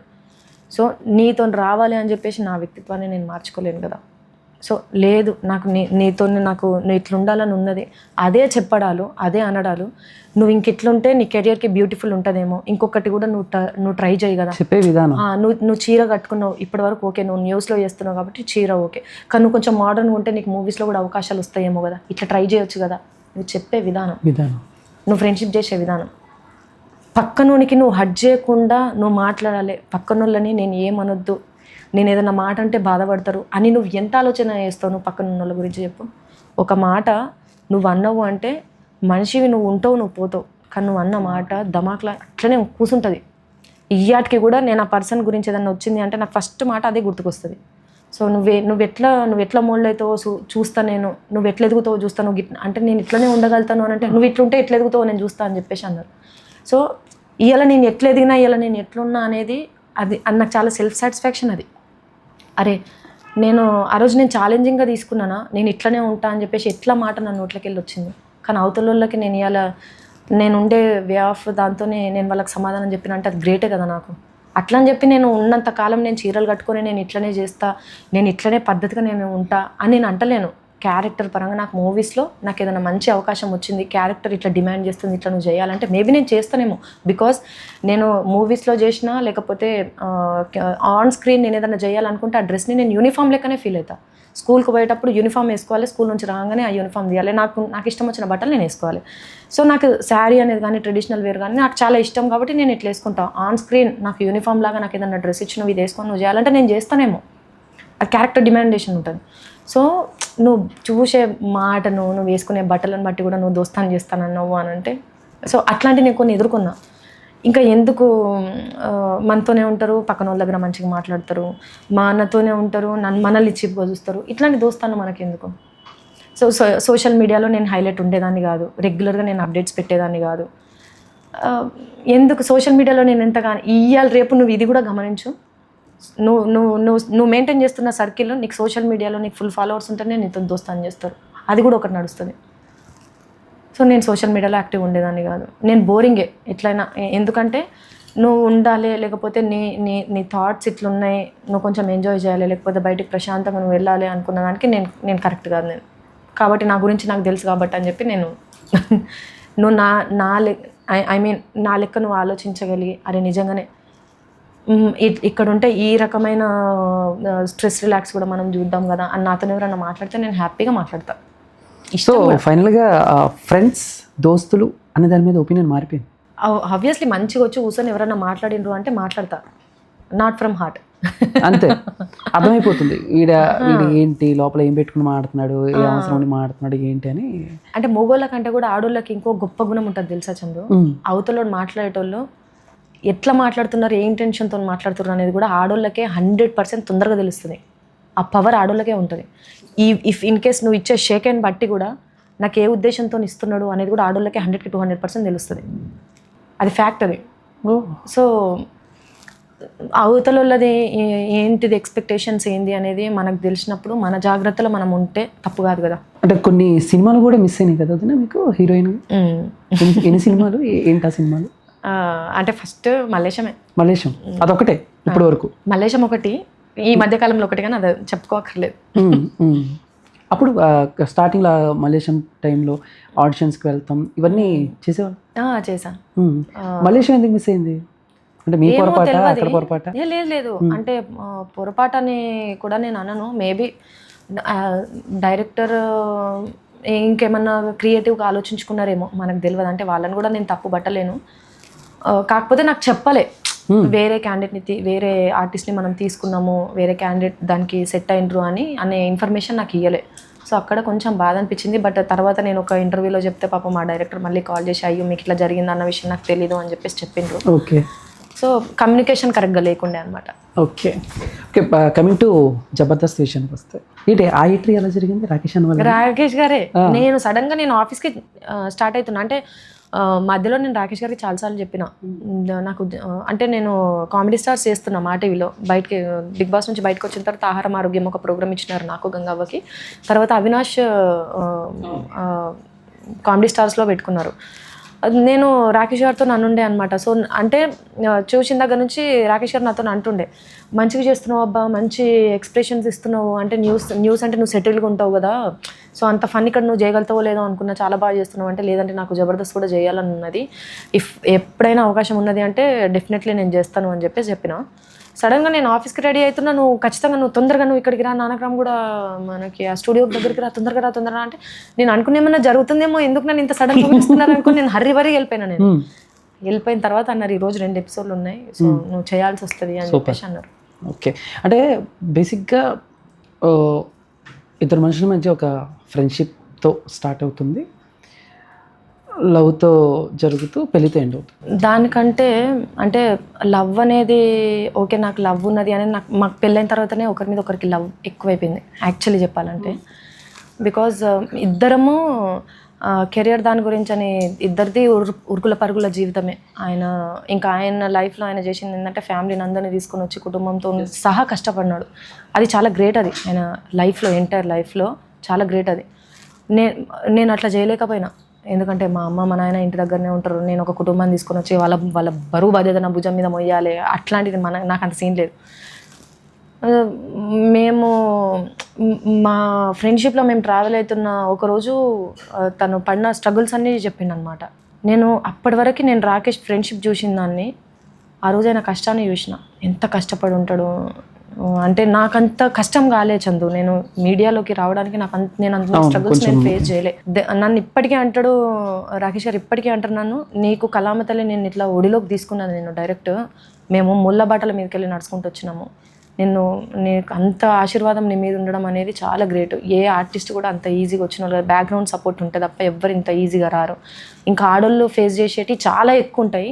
సో అట్లాంటిది నువ్వు అందరితోని ఇంట్లో ఆడపిల్ల లెక్కనే అందరితో ఇట్లా మూవ్ ఆన్ అయ్యుకుంటూ వచ్చినావు అంటే ఆ తల్లి ఆశీర్వాదం నీ మీద ఎంత ఉంటే నువ్వు ఇంత బాగా అదవు. కానీ రాకేష్ గారు చాలా కష్టాలు పడినారు. అందుకే ఆయన ఎంటైర్ లైఫ్లో స్టార్టింగ్ కెరియర్ దగ్గర నుంచి ఇప్పటి వరకే ప్రతి ఒక్క పర్సన్ ఉన్నారు ఆయన లైఫ్లో. ఎవరైతే స్టార్టింగ్ కెరియర్ తనతో ఉన్నారో ఇప్పటికీ వాళ్ళందరూ ఉన్నారు. ఆయన అంటే నేను నా కష్టపడుకుంటా కూడా నేను ఇవాళ ఈ సక్సెస్లో ఉన్నా అంటే నాతో ఉన్నోళ్ళే ఈరోజు నన్ను ఇట్లా నిల్చోబెట్టిండ్రు అని చెప్పి. ఫ్యామిలీకి కానీ ఎమోషన్స్కి కానీ చాలా వాల్యూ ఇస్తాడు. అది నాకు బాగా నచ్చింది.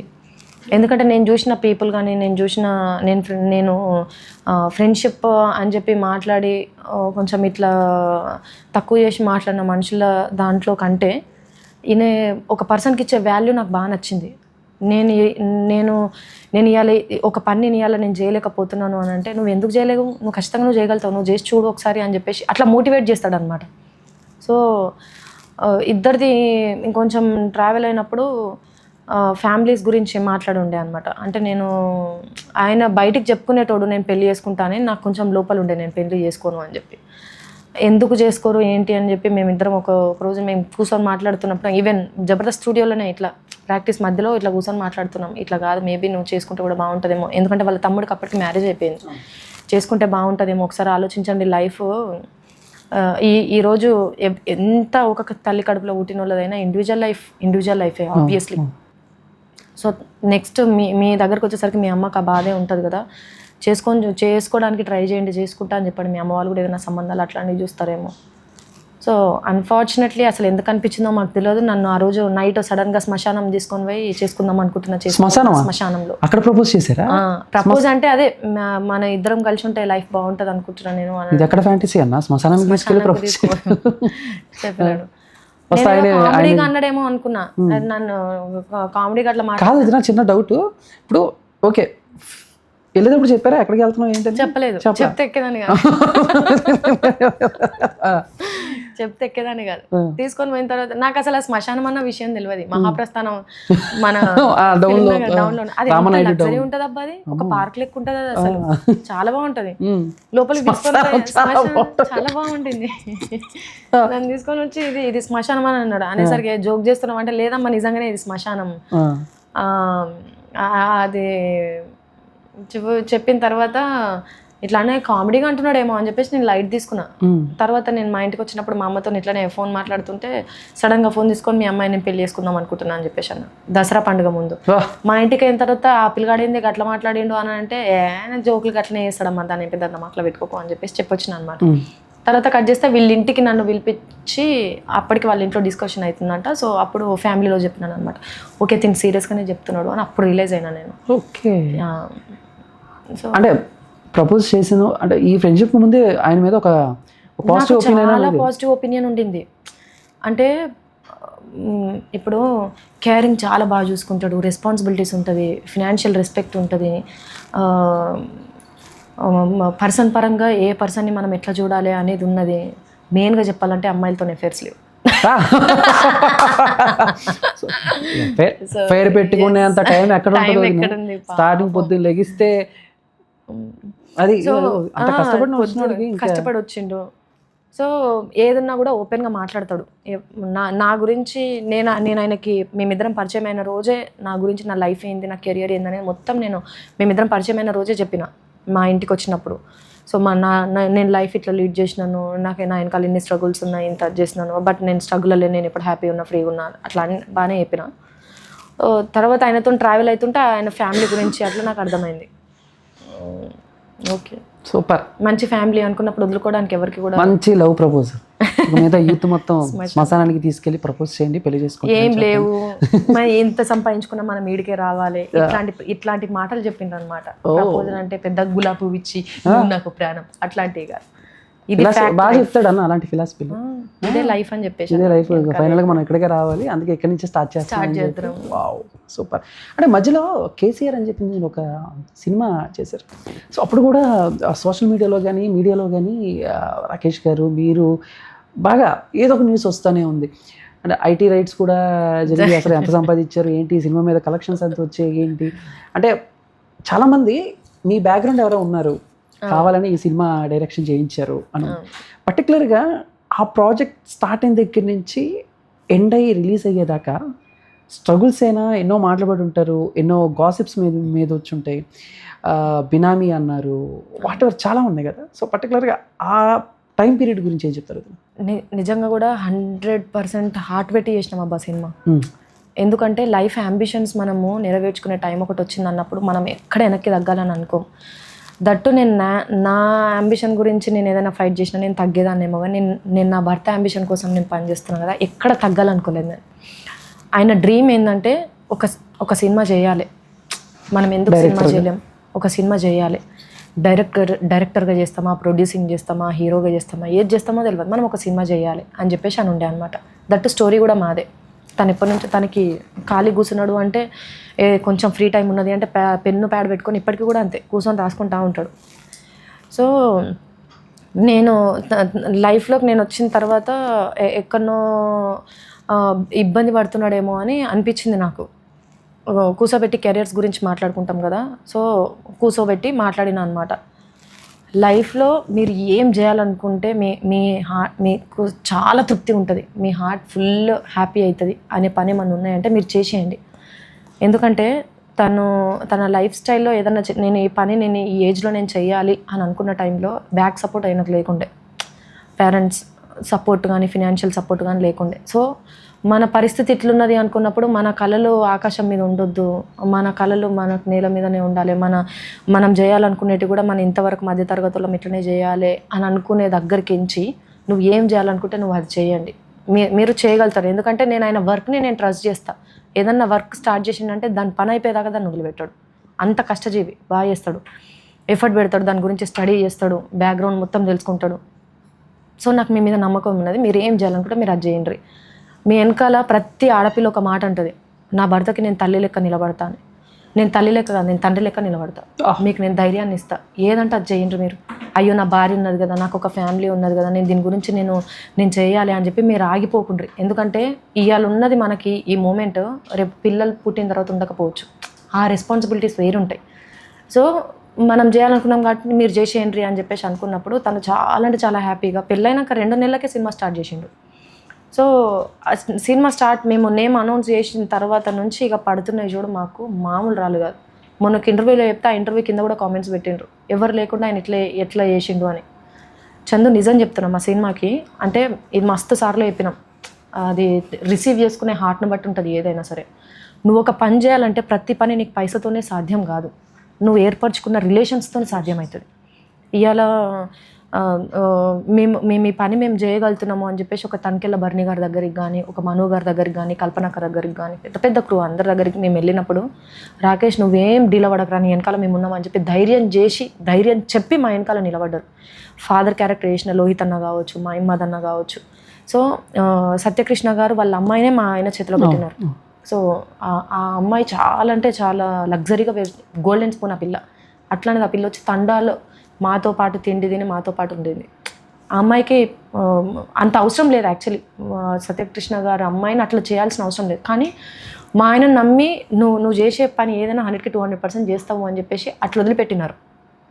మ్యూజిక్ వర్క్ చరణ్ అన్న చేసిన సపోర్ట్ అయితే అసలు, చరణ్ అన్న అంటాడు దేవుడు నా తమ్ముని తీసుకొని వెళ్ళిండు కానీ అదే దేవుడు నాకు ఈ తమ్ముని దగ్గరికి చేసిండు అని చెప్పి. ఇంకా డైరెక్టర్ వచ్చేసి అంజన్న, ఆయననైతే అసలు రిలీజ్ టైంలో అప్పుడే నేను డెలివరీ అయ్యి ఉన్నాను, ఎంత హార్డ్ వర్క్ చేసినారు. ప్రతి ఒక్కరు ఆ సినిమాకి ప్రాణం పెట్టిండ్రు బికాజ్ ఆఫ్ రాకేష్ గారు వాళ్ళతోనున్న విధానంతో, ఆయన వాళ్ళతో మెయింటైన్ అయిన విధానంతోనే. ఎవ్వరికి పైసలు ఇచ్చినాం కానీ వాళ్ళ స్థాయికి మేము ఇచ్చింది పీనట్స్ లాగానే. అన్న మా దగ్గర ఇంతే ఉంది, మేము ఇంత ఇవ్వగలుగుతున్నాం, దయచేసి నువ్వు ఈసారి నువ్వు చేయవా. ప్రతి ఒక్కరు సాకేతన్న అయితే ఎయిర్పోర్ట్ నుంచి వచ్చి డైరెక్ట్ వచ్చి సాంగ్ షూట్ చేసినారు. సో అందరూ అంత ప్రేమతో వచ్చి చేసినారు. నేను అదే మా బలం కూడా. పైసతోనే అన్ని వర్కౌట్ కాలే, రిలేషన్తో వర్కౌట్ అయినాయి. ఉన్న పైసలన్నీ పెట్టేసినాం. నువ్వు ఇల్లు అమ్ముతావో, కారు అమ్ముతావో, లేకపోతే ఇంకేం అమ్ముతావు, నీ ఇష్టం ఏదన్నా అమ్ముకో, నువ్వు చేయి, మనం తర్వాత నిలబడదాం. ఇన్ని రోజులు నువ్వు ఒక్క ఉన్నావు, ఇప్పుడు మనం ఇద్దరం ఉన్నాం, మనం చూసుకోలేం మా ఫ్యామిలీని అనే అంత ధైర్యం ఉండే మా ఇద్దరికి. సో అందుకే అన్ని కూడా పెట్టేసుకున్నాం. తర్వాత దేవుడి దయ వల్ల మేము కష్టపడిన దానికి ప్రతిఫలంగా మాకు ఎంత ఇవ్వాలో మాకు అంత ఇచ్చినారు. ఒక ఫంక్షన్లో మేము వెళ్ళినప్పుడు ఎస్వి కృష్ణారెడ్డి గారును అచ్చిబాబు గారు ఇద్దరు కనిపించింది అనమాట. సో అసలు మేము ఇట్లా వెళ్ళంగానే దగ్గరికి, మీరు ఇద్దరు ఇట్లా రండమ్మా అని చెప్పేసి దగ్గరికి పిలిచి వాళ్ళు ఎంత ఆప్యాయంగా మాట్లాడిందంటే, మీరు కష్టపడుతున్న విధానం చూసి మీ దగ్గరికి రాలేకపోయినాం కావచ్చు కానీ మీ అప్డేట్స్ చూస్తూ మనస్ఫూర్తిగా అనుకున్నాం మీరు సక్సెస్ కావాలి అని చెప్పి. సో నా లెక్కనే ఎంతమంది అనుకుని ఉంటారో మీరు ఈరోజు ఇంత మంచి సక్సెస్గా ఉన్నారు. మీరు ఇట్లనే ఉండండి, మీ బలం మీ ఇద్దరి జంటనే, మీ ఇద్దరు బంధాన్ని మాత్రం ఎవరైనా మాట్లాడినా మీరు ఇట్లనే ఉండండి, సక్సెస్ ఆటోమేటిక్గా మీకు వస్తుంది అని చెప్పేసి అన్నారు అనమాట. అంటే ఒక లెజెండరీ డైరెక్టర్ వాళ్ళు, లెజెండరీ ప్రొడ్యూసర్ ఆయన. అట్లాంటి వాళ్ళు మమ్మల్ని పిలిచి మరి మమ్మల్ని అంత అప్రిషియేట్ చేయాల్సిన అవసరం లేదు కదా. అంటే మేము పెట్టిన ఎఫర్ట్ ఎక్కడనో వాళ్ళకి చాలా ఫ్యాక్ట్ అనిపించింది కదా, అదే అనుకున్నా నేను. సో ఎంతమంది ఎన్ని మాట్లాడినా బినామీ అన్నా, లేకపోతే వాళ్ళు మీకు ఇచ్చినారు వీళ్ళు మీకు ఇచ్చినారు అని మీరు ఎన్ని అన్నా, మీరు ఒకటి నేను ట్రస్ట్ చేస్తే ఏంటంటే మీరు మా మీద జలస్తో అంటున్నారో, లేకపోతే మీరు మా మీద కుళ్ళుతో అంటున్నారో అననివ్వండి. మీరు ఒక 10 మంది వీళ్ళు అట్లాంటి వాళ్ళు వీళ్ళు ఇట్లాంటి వాళ్ళు అన్నా, 90 మంది వీళ్ళు పాపం ఇన్నోసెంట్, వీళ్ళు బాగుండాలి, వీళ్ళు ఎప్పుడు మాట్లాడినా జెన్యున్గా మాట్లాడతారు, వీళ్ళు మంచిగా ఉండాలి, బాగా కష్టపడి వచ్చినారు ఈరోజు ఈ పొజిషన్కి, బాగుండాలి అని ఆశీర్వాదాలు పెడతారు. చూసినావా, 10 మంది తిట్టుకున్నా 90 మంది ఆశీర్వాదాలు పెడుతున్నారు. ఈ లైఫ్కి ఇంకేం కావాలి? సూపర్. అంటే ఈ జబర్దస్త్ విషయానికి వస్తే మళ్ళీ ఒకసారి, ఐ థింక్ నాకు తెలిసి రాకేష్ అనే అనుకుంటా ఒక గెటప్ లేకుండా, అంటే బేసిక్గా అప్పటి వరకు అబ్బాయిలు లేడీ గెటప్ వేసి కామెడీ చేయటం ఇలా చేసేవాళ్ళు. ఐ థింక్ ఆయన స్కిట్ల ద్వారా, ఆయన టీం ద్వారానే ఒక ఒక ఫీమేల్, అంటే ఒక అమ్మాయిని తీసుకొచ్చి కామెడీ చేయించింది ఆయనే. ఇంకా ఆ తర్వాత నుంచి కొంతమంది ఫైమా గారు కానీ, రోహిణి గారు కానీ కొంతమంది కంటిన్యూ అవుతూ ఉన్నారు. బట్ ఆ టైంలో ఎలాగే అంటే చాలామంది ఇప్పటివరకు అబ్బాయిలే లేడీ గెటప్ వేసుకుని యాక్టింగ్ చేస్తుంటే, ఇప్పుడు డైరెక్ట్గా ఒక అమ్మాయి వచ్చి కామెడీ చేస్తుంది అనేది సెట్లో వాళ్ళందరూ, రోజా గారు కానీ, నాగబాబు గారు కానీ, వీళ్ళు ఎలా ఫీల్ అయ్యేవారు? అంటే నేను వెళ్ళేదానికంటే ముందు వీళ్ళందరూ వెళ్ళినారు చంద్రు. నేను రోహిణి అక్క తర్వాత వెళ్ళినా నేను టీంలోకి. సో మన రోహిణి అక్క కూడా బాగానే సపోర్ట్ చేసింది. ఎందుకంటే నా ముందు వరకు నేను ఆ రోజు వెళ్ళేంత వరకు కూడా తనే ఉండే సెట్లో, తనే చేస్తున్నది రాకేష్ గారితో టీంలో. సో నువ్వు బాగా చేయగలుగుతావురా, నువ్వు ఎక్కడ కంగారు పడకు, అట్లా ఇట్లా నావిడ చెప్పింది. రోజా గారు బాగా మోటివేట్ చేసినారు. సో మా ఇద్దరు యాక్చువల్లీ ఆ సెట్లో మా ఇద్దరిని గమనించి, మీ ఇద్దరు పెళ్లి చేసుకుంటే బాగుంటుంది, ఆ అమ్మాయి జెన్యున్ కనిపిస్తుందిరా, నువ్వు పెళ్లి చేసుకో అని చెప్పి కూడా రోజా గారే యాక్చువల్ ఆయనకి. సో ఆవిడే తిరుపతిలో చేసిండ్రు, మా పెళ్ళి కూడా రోజా గారే చేసినారు. యాక్చువల్లీ తను కూడా చాలా బాగా మోటివేట్ చేసేటోళ్ళు, మంచిగా చేయొచ్చు హ్యాపీగా అట్లా అని చెప్పి. న్యూస్లో చదివినాం కదా. నేను యాక్చువల్లీ కొంచెం భయంతో ఉండే అనమాట నాకు జబర్దస్త్ అంటే. ఎందుకంటే నేను న్యూస్లో పనిచేసినప్పుడు చాలాసార్లు జబర్దస్త్ వార్తలు చదివిన. అది మనకు కొంచెం ఉంటుంది కదా, అమ్మో జబర్దస్త్ గురించి మాట్లాడినాం, ఇక్కడ వీళ్ళు ఎవరైనా మాట్లాడతారో ఏంటో అని చెప్పి.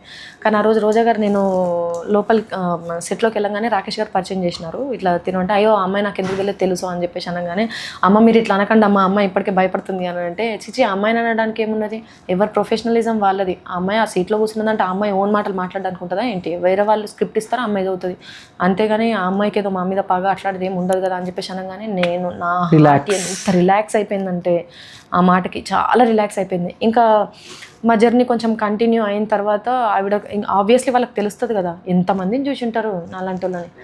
సో నన్ను చూసిన తర్వాత, సో నేను చూసిన అందరు అమ్మాయిలు వేరు, ఈ అమ్మాయి వేరు, ఈ అమ్మాయి చాలా బాగుండింది, నువ్వు చేసుకుంటే నీకు మంచి సపోర్ట్ లాగా ఉంటుందిరా, ఇన్ కేస్ నీకు ఎక్కడన్నా ఉండింది అంటే మాత్రం అసలు కొదులుకోక చేసుకో అని చెప్పేసి చెప్పింది అనమాట. సో ఇద్దరిని చెన్నై మన నగరి రమ్మని చెప్పి సెల్వా సారును రోజా అమ్మ ఇద్దరు మాట్లాడి, నేను 10లో ఉన్నప్పుడే పెళ్లి చేసుకోండి మీ ఇద్దరు, నా చేతుల మీద నీ పెళ్ళి అయితే నాకు ఇంకా హ్యాపీ, అమ్మమ్మ అని అంటావు, నా కొడుకు పెళ్లి చేసిన సంతోషం నాకే ఉండాలి, నేనే చేస్తా అని చెప్పేసి కంప్లీట్గా అన్ని ఆవిడే పెట్టుకొని మ్యారేజ్ చేసి, జస్ట్ ఇక్కడ నుంచి మేము బట్టలతో వినాం అనమాట. సో అంతా ఆవిడే చేసినారు. తిరుపతిలో చేశారు. తిరుపతిలో. ఓకే. అంటే సో బేసిక్గా ఇది కాంట్రవర్సీ కాదు కానీ వదిన, అంటే చాలామంది జబర్దస్త్లో నాగబాబు గారు అని చెప్పేసి ఒక చాలామంది కనెక్షన్ ఉంటుంది. బట్ రాకేష్ చాలా తక్కువ మందితోనే రోజా గారికి ఒక స్పెషల్ బాండింగ్ అనేది ఉంటుంది. వాటిలో రాకేష్ అన్న ఫస్ట్ ఉంటారు. సో ఈ డిఫరెన్స్ ఏంటో నాకు అర్థం కాదు. అంటే ఒకళ్ళు ఎక్కువ ఒకళ్ళు తక్కువ అని కాదు కానీ, బట్ ఎవరిని జబర్దస్త్లో ఎవరిని టచ్ చేసినా ఫస్ట్ నాగబాబు గారి గురించి చాలా బాగా చెప్తారు. బట్ డిఫరెంట్గా అనిపించింది ఏంటంటే అన్న దగ్గర ఆయన ఫస్ట్ రోజా గారు గురించి చెప్తారు. సో ఆ కనెక్షన్ ఎలా ఏర్పడింది అసలు వాళ్ళిద్దరికి మధ్య? అంటే నేను జబర్దస్త్కి వెళ్ళేటప్పటికి నాగబాబు గారు లేరు. యాక్చువల్లీ నాకు నాగబాబు గారి గురించి నాకు ఎక్కువ తెలియదు. మేము బయట ఒక 2-3 ప్రోగ్రాంలో మేము కలిసినప్పుడు మాత్రం నాతో చాలా బాగా మాట్లాడిండ్రు సార్ కూడా. ఇది వెబ్ సిరీస్ మొన్న అవినాష్ వాళ్ళ బాబు బర్త్డేలో కలిసినప్పుడు కూడా నేను సేవ్ ది టైగర్స్ నేను చూసిందమ్మా, తెలుసు నువ్వు చాలా బాగా పర్ఫామ్ చేస్తావు అని చెప్పేసి అన్నారు. అంతకుముందు పెళ్ళికి బిఫోర్ కూడా మేము ఇద్దరం ఒక జెమినీ టీవీకి సంబంధించిన ప్రోగ్రాంలో కలిసినప్పుడు కూడా, ఈ అమ్మాయి చాలా యాక్టివ్ ఉంటుంది, చాలా చలాకీగా మాట్లాడుతుందిరా, సో మీ ఇద్దరిది కూడా నేను చూస్తున్నాను, అదంతా నిజమేనా కాదా అని చెప్పేసి కూడా అడిగినారనమాట. సో ఏమంటారు, దగ్గరికి తీసుకోవడం మాత్రం చాలా ఆప్యాయంగానే తీసుకుంటారు నాగబాబు సార్. కాకపోతే నేను వర్క్ చేయలేదు సార్తో. ఇంకా రోజా అమ్మ అయితే చెప్పినా కదా, సెట్కి వెళ్ళిన ఫస్ట్ డేనే నాకు అంత పాజిటివ్ అది ఇచ్చేసరికి నాకు ఇంకా ఫుల్ హ్యాపీ అయిపోయి, ఫస్ట్ అమ్మనే మాట్లాడతారు. తను రోజా అమ్మ కూడా తినని నా దత్తత పుత్రుడనే అంటది, నా కొడుకు అని అంటది, నా కొడుకు అంటది, చాలా బాగా మాట్లాడుతుంది, ఇంటికి రమ్మని చెప్పేసి అంటది. అంటే ఆబ్వియస్లీ అంటే సొంత కొడుకులాగా చూస్తుంది అని నేను చెప్పలేను, ఎందుకంటే ఎంత సొంత వాళ్ళైనా సరే మన రక్తం మనది ఒకటి ఉంటుంది, వాళ్ళది ఒకటి ఉంటుంది. సో కానీ అట్లాంటిది ఆ ఇంటికి కూడా రమ్మని చెప్పి మాకు వండి పెట్టి, అంటే చాలా బాగా చూసుకుంటుంది ఆవిడ. ఇంకొక అదేంటంటే కెరియర్కి సంబంధించి మోటివేషన్ ఈయనకి చాలా బాగా చేస్తుంది, లైఫ్ గురించి ఫ్యాక్ట్ చెప్తుంది. ఎట్లుండాలి ఎట్లుండొద్దు. కొంచెం రాకేష్ గారు ఏంటంటే ఎక్కువ ఎమోషనల్ అవుతారు. ఎవరన్నా ఏదన్నా అన్నారు అంటే యాక్సెప్ట్ చేయలేడు అనమాట. ఎందుకంటే నా పనిలో నువ్వు నన్ను ఏదన్నా అంటే నువ్వు నేను సరిదిద్దుకుంటా, కానీ వ్యక్తిత్వం గురించి నువ్వు మాట్లాడొద్దు ఎవరితోనైనా సరే. నీకు అంటే ఇది ఫ్యాక్ట్ కూడా, నువ్వు ఎంత ఫ్రెండ్షిప్ చేసిన పర్సన్తో అయినా సరే, నువ్వు ఫ్రెండ్షిప్ చేసినావు కదా అని చెప్పి 100కి 200% ఓపెన్గా నీతో ఉండరు. వాళ్ళ పర్సనల్గా చెప్పుకునేవి కొన్ని ఉంటాయి, చెప్పుకొని కొన్ని ఉంటాయి. వాటి మీద నువ్వు జడ్జ్ చేయొద్దు, ఎందుకంటే వాళ్ళకి ఎటువంటి సిచ్యువేషన్స్ ఉన్నాయో నీకు తెలియదు కదా. సో అట్లాంటి వాటి గురించి కూడా చాలా అంటే చాలా బాగా చెప్తారు. సూపర్. సో అందుకే బాండింగ్ చాలా స్పెషల్. ఫైనల్గా సేవ్ ద టైగర్స్. సో అంటే ఫస్ట్ టైం ఆ ట్రైలర్ చూసినా, లేకపోతే మీకు గుర్తుంది లేదో మనందరం కలిసి save the tigers part 1 Prasad ల్యాబ్లో చూసాం. మీకు గుర్తుంది? గుర్తుంది. అయ్యో అది అసలు మర్చిపోలేదు. ఆ రోజు చూసినప్పుడు ఆటోమేటిక్గా దాంట్లోనే యాక్టర్స్ తెలుసు యాక్ట్ చేస్తారు, బట్ మొత్తం సిరీస్లో సర్ప్రైజింగ్ అనిపించింది. నేను అలాగే చూస్తున్నా మిమ్మల్ని, పక్కన అంజలి సుజాత గారు బాగా చేస్తున్నారబ్బా, భలే చేస్తున్నారు ఆవిడ. అంటే ఒక డార్క్ కామెడీ డైలాగ్స్, ఒక డార్క్ కామెడీ దాంట్లో ఉండే ఎక్స్ప్రెషన్స్ ఇవన్నీ కూడా, అందులోనూ తెలంగాణ యాస. సో చాలా బాగా చేశారు. ఆ రోజు నేను అన్న 2 చూసినప్పుడు కూడా నేను ఫిక్స్ అయ్యాను. సో బేసిక్గా తెలుగులో లేడీ కామెడియన్స్ చాలా తక్కువ, చాలా రేర్. సో అంటే ఇప్పుడంటే కొన్ని సినిమాల్లో కొన్ని క్యారెక్టర్స్ రోహిణి అక్క చేస్తుంది. అంతకుముందు అప్పుడెప్పుడు లక్ష్మీ గారు చేసేవాళ్ళు, అరటికాయ లంబా లంబా అని దీనికి పేరు పెట్టాను. ఆ తర్వాత మళ్ళీ మా చిన్నప్పుడు కొంచెం 90s 20sలో మేము కోవి సరళ గారిని చూసాం, అఫ్కోర్స్ దేశముద్రు ఇవన్నీ. ఆ తర్వాత ఐ థింక్ కొంచెం బబ్లీగా ఉంటారు విద్యుత్ లేక అనుకుంటా ఆవిడ. సో చాలా రేరు. నేను అన్నితో ఒకటే అన్నా, వదిన కనుక కరెక్ట్గా ఫోకస్ చేస్తే ఐ థింక్ కోవే సరళ గారి టైప్ ఆఫ్ క్యారెక్టర్స్ చేస్తారన్నా, చేంజ్ అంటే థ్యాంక్స్ అండి చేయించారు. అంటే ఏంటంటే ఈ యాక్టింగ్ అనేది ఆల్రెడీ జబర్దస్త్ నుంచే వచ్చిందా, లేకపోతే మళ్ళీ ఏమన్నా కొంచెం, ఎందుకంటే కొన్ని డిఫరెన్స్ ఉంటాయి వదిన, అక్కడ ప్రాక్టీస్ చేయాలి, ఇక్కడ అలాగా సెట్కి వెళ్ళి డైలాగ్ చదువుకుని చేయాలి. పర్టికులర్గా ఈ సేవ్ ద టైగర్స్ మీ లైఫ్ని మళ్ళీ ఒక సెకండ్ 2.0 ఒక యూటర్న్ తీసుకో, దీని గురించి ఏం చెప్తారు? జర్నలిజం చేసినప్పుడు అది వేరు, చాలా డిగ్నిఫైడ్ ఉండాలి, ఏదైనా సరే ఓన్ చేసుకొని మాట్లాడాలి. నార్మల్ న్యూస్ రీడర్స్ అయితే ఏ ఎక్స్ప్రెషన్స్ వచ్చినా కూడా ఒకటే ఎక్స్ప్రెషన్తో చదవాలి, కానీ మాది అట్లా కాదు, నవ్వు వస్తే నవ్వాలి, ఏడుపు వస్తే ఏడవాలి, అట్లనే చేసేది. ఒక దగ్గరనే కూర్చొని అన్ని ఎక్స్ప్రెషన్స్ ఇచ్చేది. సేవ్ ద టైగర్స్ చేస్తున్నప్పుడు దాని తర్వాత కామెడీ స్టార్స్ జబర్దస్త్ అట్లా చేసినప్పుడు స్టేజ్ పర్ఫార్మెన్స్ కదా, ముందు రిహార్సల్స్ అట్లా చేసేది. ఎంత రిహార్సల్స్ చేసినా మన బాడీలో కామెడీ అది లేకపోతే మనం చేయలేం. నువ్వు మాట్లాడే మాట నోట్ నుంచి కామెడీ వస్తుందేమో, కానీ బాడీ లాంగ్వేజ్ కూడా మనకు యాక్సెప్ట్ చేయాలి కదా స్టేజ్ షోస్ చేయాలంటే. సో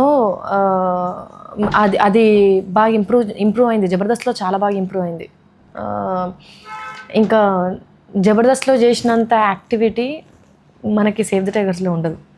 అంటే మరీ బాడీని అట్లా స్వింగ్ లాగా తిప్పడము అట్లాంటివి ఏమి ఉండదు. చాలా సెటిల్గా, అది కూడా ఒక మదర్గా, ఒక వైఫ్గా చేయాల్సిన క్యారెక్టర్. ఫస్ట్ డే చేసినప్పుడు తేజ కాకమని అన్న డైరెక్టర్, ప్రదీప్ అన్న, ఇద్దరు ఉన్నారు. ప్రదీప్ అద్వైతం అన్న రైటర్, మెయిన్ రైటర్, వాళ్ళిద్దరు ఉన్నారు సెట్లో. ఫస్ట్ డే చేసినప్పుడు అసలు ప్రదీప్ అన్న సీజన్ 1లో పెద్దగా మాట్లాడలే నాతోని, జర ఇట్లా చెప్పు, అట్లా చేయి అన్నట్టుగానే చెప్తుండే. కానీ వెనక నుంచి నడిపించేదంతా ప్రదీప్ అన్ననే. ఇంకా తేజ అన్న వచ్చింది ఆఫ్ స్క్రీన్ వచ్చి, చాలా బాగా చేస్తున్నావు, క్యారెక్టర్ని ఓన్ చేసుకోగలంతే, ఈజీగా వచ్చేస్తుంది అని చెప్పేసి అన్నాను. అప్పుడు ఫిక్స్ అయినా, ఏ క్యారెక్టర్ అయినా సరే అది నేను అనుకుంటే నీకు తెలియకుండానే ఆటోమేటిక్గా నువ్వు యాక్ట్ చేయగలుగుతావు.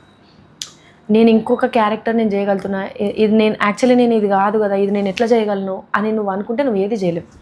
సో నేను ఇట్లనే ఉంటా అని చెప్పేసి నువ్వు అనుకుంటే అది తెలియకుండానే బాడీ లాంగ్వేజ్ వచ్చేస్తుంది అని చెప్పేసి అన్నారు అనమాట. సో మా ఆయన కూడా అదే మాట అంటాడు, నువ్వు ఏ యాక్ట్ చేసినా ఆ క్యారెక్టర్, ఎస్ ఈ క్యారెక్టర్ నేనే అనుకో నువ్వు చేస్తేనే నీకు అది వస్తుంది, సో చేయగలుగుతావు మంచిగా అని చెప్పేసి అన్నారు. ఆ రోజు ఆయన మరీ అట్లా మెచ్చుకోలేదు తేజ అన్న, కానీ నువ్వు చేయగలుగుతావు అని చెప్పేసి అన్న దాంతోనే నాకు చాలా సూపర్. అలా save the tigers back to back season కాదు వదిన. ఇప్పుడు మీరు బిగ్ బాస్కి వెళ్ళి ఒక ఎక్స్పీరియన్స్ అయ్యారు, అన్నయ్య ఎప్పుడు పంపిస్తున్నారు? చెప్పిన కదా, ఎవరి కెరియర్ డెసిషన్స్ వాళ్ళే. ఓకే. బేసిక్గా ఆయన మైండ్లో ఉందా, అన్న మైండ్లో ఉందా, మనం కూడా వెళ్ళాలి నాతో ఒకసారి కూర్చొని డిస్కషన్ చేయడబ్బా, ఎప్పుడు చేయడు. అంటే నువ్వు నేను నాతో కూడా అంటాడు అట్లనే, నీకు ఏదైనా ఆపర్చునిటీ వచ్చింది, నువ్వు ఏదైనా చేయాలనుకుంటున్నావా, సో అది నువ్వు డెసిషన్ తీసుకోవాలి. ఎందుకంటే వెనక తిరిగి అబ్బా ఇది నేను తీసుకున్న డెసిషన్ కదా, ఇది మా ఆయన తీసుకున్న డెసిషన్, అనవసరంగా నేను చేసినాను అనే మైండ్ సెట్ నీకు రావద్దు. అట్లా అన్నప్పుడు నువ్వు కెరియర్లో నువ్వు ఏది చూస్ చేసుకున్నా అది నీ మైండ్లో నీకు ఇట్లా ఉండాలి అని అంటాడు. ఆబ్వియస్లీ నాతో అట్లా అన్నాడు అంటే అవతలలో కూడా నేను అట్లనే కదా చేయాలి. పెళ్లి చేసుకున్నావు కాబట్టి నువ్వు అది చేయకు, నువ్వు ఇది చేయకు, నీకు రెస్పాన్సిబిలిటీ ఉంది, పెళ్ళాం ఉంది, పిల్లలు ఉన్నారు, నువ్వు ఇక్కడనే ఉండాలి, నువ్వు ఇదే చేయాలి అని అంటే నడవది. నీ కెరీర్ గురించి నువ్వు ఏ డెసిషన్ తీసుకున్నా అది నీ ఇష్టం. ఎందుకంటే నువ్వు ఎట్లాంటి డెసిషన్ తీసుకున్నా 1% అయినా ఫ్యామిలీ గురించి నువ్వు ఆలోచిస్తావు కదా. సో ఆలోచన నీ మైండ్లోనే ఉన్నప్పుడు మళ్ళీ నేను నా రెస్పాన్సిబిలిటీస్ గురించి, నా గురించి నేను నీకు ఎందుకు తవ్వి చెప్పాలి. ఓకే. సో అట్లా. సో అంటే మీరిద్దరు ఫ్రెండ్షిప్లో ఉన్నప్పుడు కానీ అండ్ లవ్లో ఉన్నప్పుడు కానీ ఏదైనా ఒక favourite spot, coffee shop, coffee day, లేకపోతే ఏదైనా సినిమా?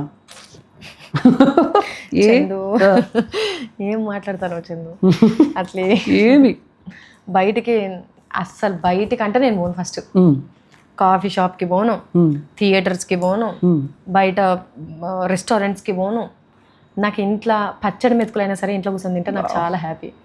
ఇంకా కాఫీ డే అంటావా, అక్కడికి పోయినా కూడా వాడు ఇచ్చే కాఫీ అంత ఏమంటారు 110 రూపాయలు ఇచ్చిన కప్ అయినా సరే నాకు ఇంట్లో ఇంత అల్లం వేసి చాయ్ ఇచ్చిన అంటే నాకు అదే అద్భుతం అనమాట. సో అది తాగుతా, అన్నం తింటా. అన్నం తప్ప నేను ఇంకా ఏది పెద్దగా తిన. ఈ మధ్యలో కొంచెం ఆఫ్టర్ డెలివరీ కొంచెం డైట్ మెయింటైన్ చేస్తున్నా. అండ్ ఆయన కూడా పెద్దగా ఇష్టం ఉండదు, వెళ్ళాం ఇంటి దగ్గరనే మ్యాక్సిమమ్. సో ఎప్పుడన్నా వెళ్ళాలి అట్లా అనుకున్నప్పుడు తను వెళ్తుంటాడు, ఫ్రెండ్స్తో అట్లా వెళ్తుంటాడు. కానీ ఏదైనా ఫంక్షన్స్కి అట్లాంటివి ఉన్నాయి అన్నా కూడా నాకు చెప్తాడు, ఇది ఖచ్చితంగా మనం వెళ్తే బాగుంటుంది అని చెప్పేసి అంటాడు. ఆయన బాగుంటుంది అని అన్నాడు అంటే డెఫినెట్గా వెళ్ళాలి అని ఆయన అనుకుంటున్నాడు అని అర్థమవుతుంది అనమాట. అంటే మీరు అన్నట్టు ఒక మనిషికి అంటే మేము ఎప్పుడో కెరీర్ స్టార్ట్ చేసేటప్పుడు కొంతమంది గురించి కొన్ని వింటూ ఉంటాం. విన్న తర్వాత యాజ్ అ ఒపీనియన్ మనకి మైండ్లో ఉంటుంది అలాగా. అది బ్యాడ్ ఒపీనియన్ అవ్వచ్చు, పాజిటివ్. సో అలా జబర్దస్త్ వాళ్ళందరికీ కొంచెం యాటిట్యూడ్ రా అని నేను విన్నా. కట్ చేస్తే నాకు అన్న పరిచయం అయిన తర్వాత అన్న మాట్లాడిన దాన్ని బట్టి ఎప్పుడైనా ఏదన్నా హెల్త్ బాగాలేదన్నా లేకపోతే ఏదన్నా ఫోన్ చేసి నువ్వు చేస్తావో చేయవు పక్కన పెడితే ఫస్ట్ ఆప్యాయంగా చందు ఎలా ఉంది అని పెళ్ళప్పుడు కూడా నేను కాల్ చేసి చెప్పినప్పుడు ఆ ఇన్విటేషన్ కూడా పంపించినప్పుడు ఎక్కడా పెళ్ళి అన్న ఇక్కడే అన్న, ఓ ఇంటి దగ్గరే, మొహమాటం ఏం వద్దు చందు, ఇంటి పక్కనే, ఏం కావాలన్నా నన్ను అడుగు, నేనుంటే నేను వస్తా, లేకపోతే నేను ఏదో ఒకటి అరేంజ్ చేస్తా. ఓకే, ఒకసారి చెప్పలేదు, ఈ పెళ్లి మధ్యలో 2-3 సార్లు అన్న మెసేజ్ ఎలా జరుగుతుంది చంద్రు. సో నాకు అనిపించింది అంటే అంత క్లోజ్ కూడా కాదు. నేను ఎప్పుడు అసలు ఇంటికి కూడా రాను. నేను ఎప్పుడైనా ప్రెస్ మీట్లప్పుడు లేకపోతే కనిపిస్తే మాట్లాడతా, లేకపోతే అన్న ఏమన్నా సినిమాలు రిలీజ్ అయినప్పుడు ఎలా ఉంది, ఈ బాండింగ్లోనే ఆయన అంత ఇదిగా అన్నాడంటే అవసరం లేదు. బట్ ఆ మనిషి అర్థమైంది, మీరు మాట్లాడిన దాన్ని బట్టి నాకు అర్థమైంది దాన్ని బట్టి ఆ మనిషి యొక్క వ్యక్తిత్వం అర్థమైంది, మనిషికి ఎంత వాల్యూ ఇస్తారో, రిలేషన్కి ఎంత వాల్యూ ఇస్తారో. థ్యాంక్స్ చెప్పుకోవాలి దానికి. నేను మీ ముందు నేను థ్యాంక్స్ చెప్పుకోవాలి. చాలా రెస్పాన్సిబిలిటీ ఉంటుంది చందు మనుషుల. అంటే నేను అనుకుంటా అమౌంట్ పైసా అనేది మనకు చాలా ధైర్యం ఇస్తుంది, దాన్ని కాపాడుకుంటేనే మనకు డిగ్నిటీ ఉంటుంది, నలుగురిలో మనకు గౌరవం ఉంటుంది. నేను అనుకుంటా. మా ఆయన అనుకుంటాడు పైసా కూడా ఉండాలి, మనుషులు కూడా ఉండాలి.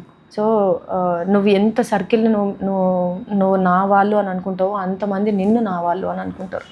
సో అట్లా మనల్ని అనుకునే వాళ్ళు కూడా మనతో ఉన్నారు అంటే మన అదృష్టము అని చెప్పేసి అంటాడు. చాలా వాల్యూ ఇస్తాడు మనుషులకి. అంటే కొంతమంది అంటారు బయటికి ఇట్లా కనబడతాడు, పెద్దవాళ్ళు ఎవరైనా కనబడితే కావాలని కాళ్ళకు దండం పెడతాడు, కావాలని అది చేస్తాడు. ఆర్టిస్టులు ఎవరైనా సరే చందు, అంటే పాతకాలం వాళ్ళతో ఓల్డ్ ఆర్టిస్టులతో నువ్వు ఎవరు తిరిగినా ఫస్ట్ వాళ్ళకంటే సీనియర్స్ ఎవరైనా కనబడ్డారు అంటే కాళ్ళకు దండం పెడతారు. ఈ జనరేషన్ వాళ్ళకి అది కొంచెం తెలియకపోవచ్చు. ఎందుకంటే మా ఆయన తిరిగిందంతా కూడా రాళ్ళపల్లి గారు, అలీ గారు, బ్రహ్మానందం గారు అందరు పెద్ద పెద్దలతో తిరిగినాడు. పెద్ద రాళ్ళపల్లి గారు కాలం చేసినప్పుడు కూడా మొత్తం శ్మశానం దగ్గర ఉంటుంది, వేణుమాధవ్ కొడుకులాగా అన్ని వేణుమాధవ్ అన్న వాళ్ళ ఫ్యామిలీస్తోని ఇప్పటికీ మాట్లాడతాడు. వేణుమాధవ్ అన్న వాళ్ళ ఫ్యామిలీతోని కానీ, రాళ్ళపల్లి గారి వాళ్ళ ఫ్యామిలీతో కానీ. అంటే ఒక మనిషి పోయిండు కాబట్టి మనకి ఇంకా వాళ్ళతో మనకి ఏం ఉండదు అని అనుకునే టైప్ కాదు. వాళ్ళకు అట్లా జరిగినా సరే వాళ్ళ కుటుంబం ఎట్లున్నదో ఏంటో, వాళ్ళ కొడుకులు ఎట్లున్నారో ఏంటో ప్రతి ఒక్కరు కూడా అడిగి అప్డేట్ చేసి తెలుసుకుంటాడు. అంటే మనిషి కొంచెం అందరికీ కనబడేటట్టు చిన్న పిల్లగానిలాగా కనిపించినా కూడా వ్యక్తిత్వం దాంట్లో చాలా పెద్దోడు. Super super. సినిమాలు ఎలాంటి సినిమాలు ఇష్టపడతారు? కామెడీనా? ఓకే. మీ ఫేవరెట్ నాకా హీరో ఎవరు? నాదా నాగ చైతన్య గారు. మీకు ఇష్టమైన హీరో నాగ చైతన్య గారు. ఎప్పుడైనా కలిసారా? కలవలే. ఏ సినిమా నుంచి? సినిమాని కాదు, నేను మనిషిని రియల్గా చూసినప్పటి నుంచి. ఆన్ స్క్రీన్ మనకు ఒక్కొక్క సినిమా వచ్చిందంటే నా మెంటాలిటీ, ఒక్కొక్క సినిమా వచ్చిందంటే ఈ సినిమా కంటే ఈ సినిమా బాగున్నది కదా, సో ఈ హీరో కంటే ఆ హీరో బాగున్నది కదా అనేది ఊకే చేంజ్ అవుతూ ఉంటుంది నాకు. అంటే ఇలా ఈ హీరో బాగా చేసినాడు, తర్వాత ఆ హీరో బాగా చేసినాడు, ఆబ్వియస్లీ చేంజ్ అవుతూనే ఉంటుంది. కానీ నాగ చైతన్య గారిని నేను డైరెక్ట్గా చూసిన B6లో వర్క్ చేస్తున్నప్పుడు. అప్పుడు ఇంకా సో ఆ టైంలో కలిసిన అనమాట. నాకు యాక్చువల్లీ వైట్ కలర్ షర్ట్స్ అంటే నాకు చాలా, వైట్ అంటే నాకు చాలా ఇష్టం. వైట్ కలర్ షర్ట్స్ వేసుకొని ఇట్లా వచ్చి పక్కన ఎవరితోనో మాట్లాడుతున్నాడు అనమాట. ఆ మాట్లాడే విధానం ఎంత హంబుల్గా మాట్లాడుతున్నారు అంటే అది నేను రియల్గా చూసిన కదా. సో అది నాకు మంచిగా అనిపించింది అనమాట. అప్పటి నుంచి నాగ చైతన్య గారు అంటే ఇష్టం నాకు. సో చాలా మర్యాద. బిగ్ బాస్ నుంచి వచ్చింటారు. బిగ్ బాస్ స్టేజ్ మీద ఉన్నప్పుడు నాగార్జున సార్కి చెప్పుండే నేను, అంటే ఇట్లా అంటున్నారు నిజమేనా అని చెప్పేసి. అంటే సార్ నిజం సార్, చైతన్య గారు అంటే నాకు చాలా ఇష్టం. అంటే ఇట్లా మూవీ జరుగుతుంది, మన లవ్ స్టోరీ జరుగుతుంది కరీంనగర్లో, వెళ్తా అంటే చెప్పు, నేను చైతకు ఫోన్ చేసి చెప్తా అంటే లేదు సార్ నాకు దూరం ఉంటేనే ఇష్టం. అభిమానం అనేది అంతే నాకు మనసులో ఉండింది, ఎక్కడ కనిపించినా కూడా అది ఉంటుంది. మొన్న శోభిత గారిది చీకటిలో రిలీజ్ అమెజాన్ ప్రైమ్లో, దానికి మేము వెళ్ళినాం అనమాట. మా చైతన్య కృష్ణ అన్న చేసిండు కదా, దానికి మేమందరం వెళ్ళాం. సేవ్ ద టైగర్స్ టీమ్ వెళ్ళినాం షోకి, ప్రీమియర్ షోకి వెళ్ళినప్పుడు అక్కడికి శోభిత గారును నాగ చైతన్య గారు ఇద్దరు వచ్చినారు.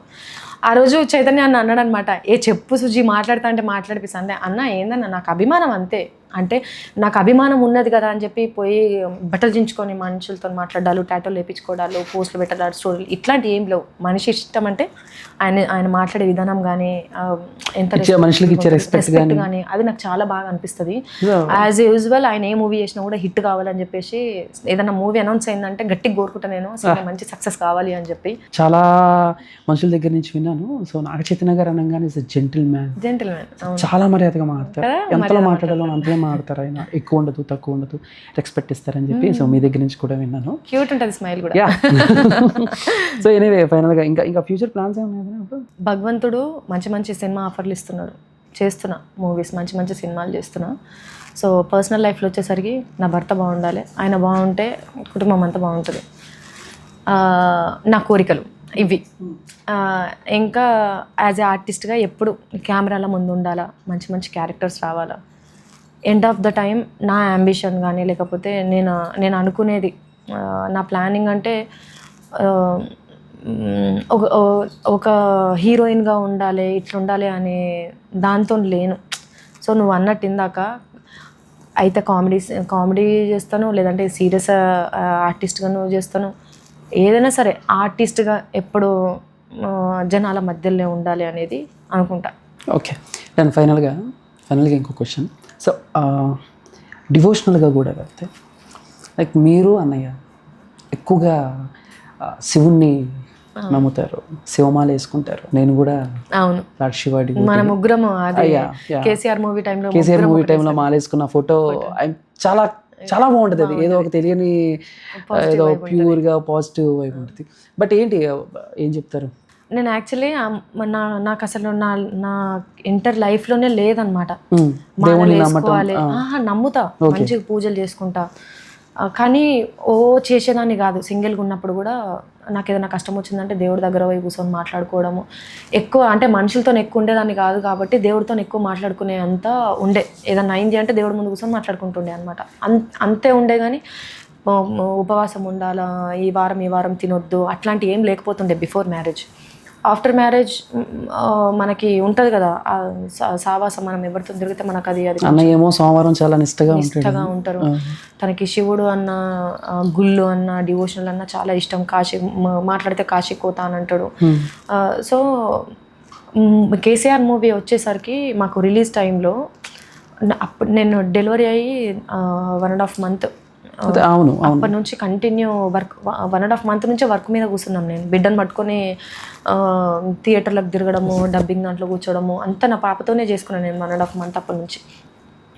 సో ఆయన ఎంత టెన్షన్ పడిపోతున్నాడు అంటే పైనుంచి వచ్చే ఒత్తిడి ఆయనకు మామూలుగా లేకుండే ఆ టైంలో. అంటే మనకు అవుట్పుట్ ఇచ్చే వాళ్ళు కరెక్ట్గా ఇస్తలేరు. కేసీఆర్ మూవీ అనేసరికి కొంతమంది ఆపే ప్రయత్నాలు చేసినారు. సో ఒక రకంగా ఏడుస్తున్నాడు. అంటే ఎట్లా అంటే మనం ఇంత ఇష్టపడి మనం ప్రాణం పెట్టి ప్రతిదీ కూడా అన్నందులో పెట్టి ఇంతగానం చేసినా మనకి ఎక్కడ ఇదవుతుంది, ఎక్కడనో ఏదో తేడా కొడుతుంది అని అన్నాడు. ఆ రోజు నైట్ అంతా కూర్చొని బాగా ఆలోచించినాడు. తెల్లారేసరికి పోయి మాలేసుకొని వచ్చినాడు అనమాట. సో నేను షాక్ అయినా. నేను ఏమైంది అని అంటే నాకు కొంచెం స్ట్రెస్ అనిపిస్తుంది, నాకు దైవబలం కావాలనిపించింది నాకు. సో అందుకే నాకు దైవం తోడు కావాల్సిందే, ఇంకా ఇప్పుడు అన్ని దారులు మూసుకుపోయినాయి నాకు అని చెప్పేసి అన్నాడు. ఆ టైంలో నాకు అసలు ఎట్లా ధైర్యం చెప్పాలని కూడా నాకు అర్థం కాలేదనమాట. అంటే మనం ఎంత నేనున్నా అని చెప్పినా సరే మనిషికి అంటూ ఒక బలం కానీ మనం చేసే పని ఇది ఖచ్చితంగా అవుతుంది అని ముందడుగేయాలంటే ముందు మన దాంట్లో మనకు బలం ఉండాలి కదా. సో దైవాన్ని నమ్ముకున్నాడు, ఎక్కడ ఇంకా ఓడిపోలే అని చెప్పేసి నేను అనుకున్నా కూడా నాకు ఆ టెన్షన్ ఇంకా డెలివరీ 1.5 month అంటే నీకు ఎంత హార్మోన్స్ ఇంబ్యాలెన్స్ ఉంటుంది, ఒక రకమైన ఫ్రస్ట్రేషన్ ఉంటుంది, ఒక రకమైన డిప్రెషన్ ఉంటుంది. సో నాకు మా ఆయనను చూసేసరికి నాకు ఇంకా అది కంట్రోల్ అవుతలేదు. ఊకేట్ చేస్తున్నాను నేను అని చెప్పేసి నేను కూడా వెంటనే అమ్మవారు తీసుకున్నాను. నాకు నా బలం, నా బలహీనత మా ఆయననే. ఆయన అనుకున్న పని సక్సెస్గా బయటపడాలంట. అది పాజిటివ్ అవుతుందా లేకపోతే సక్సెస్ వస్తుందా సక్సెస్ రాదా అనేది కాదు. కష్టాన్ని నమ్ముకున్నా, మా కష్టం జనాల ముందుకు వస్తే అది చాలు. ఫలితం నువ్వు ఇస్తావా అయ్యవా అనేది నీ ఇష్టం అని చెప్పేసి మాలేసుకున్నా.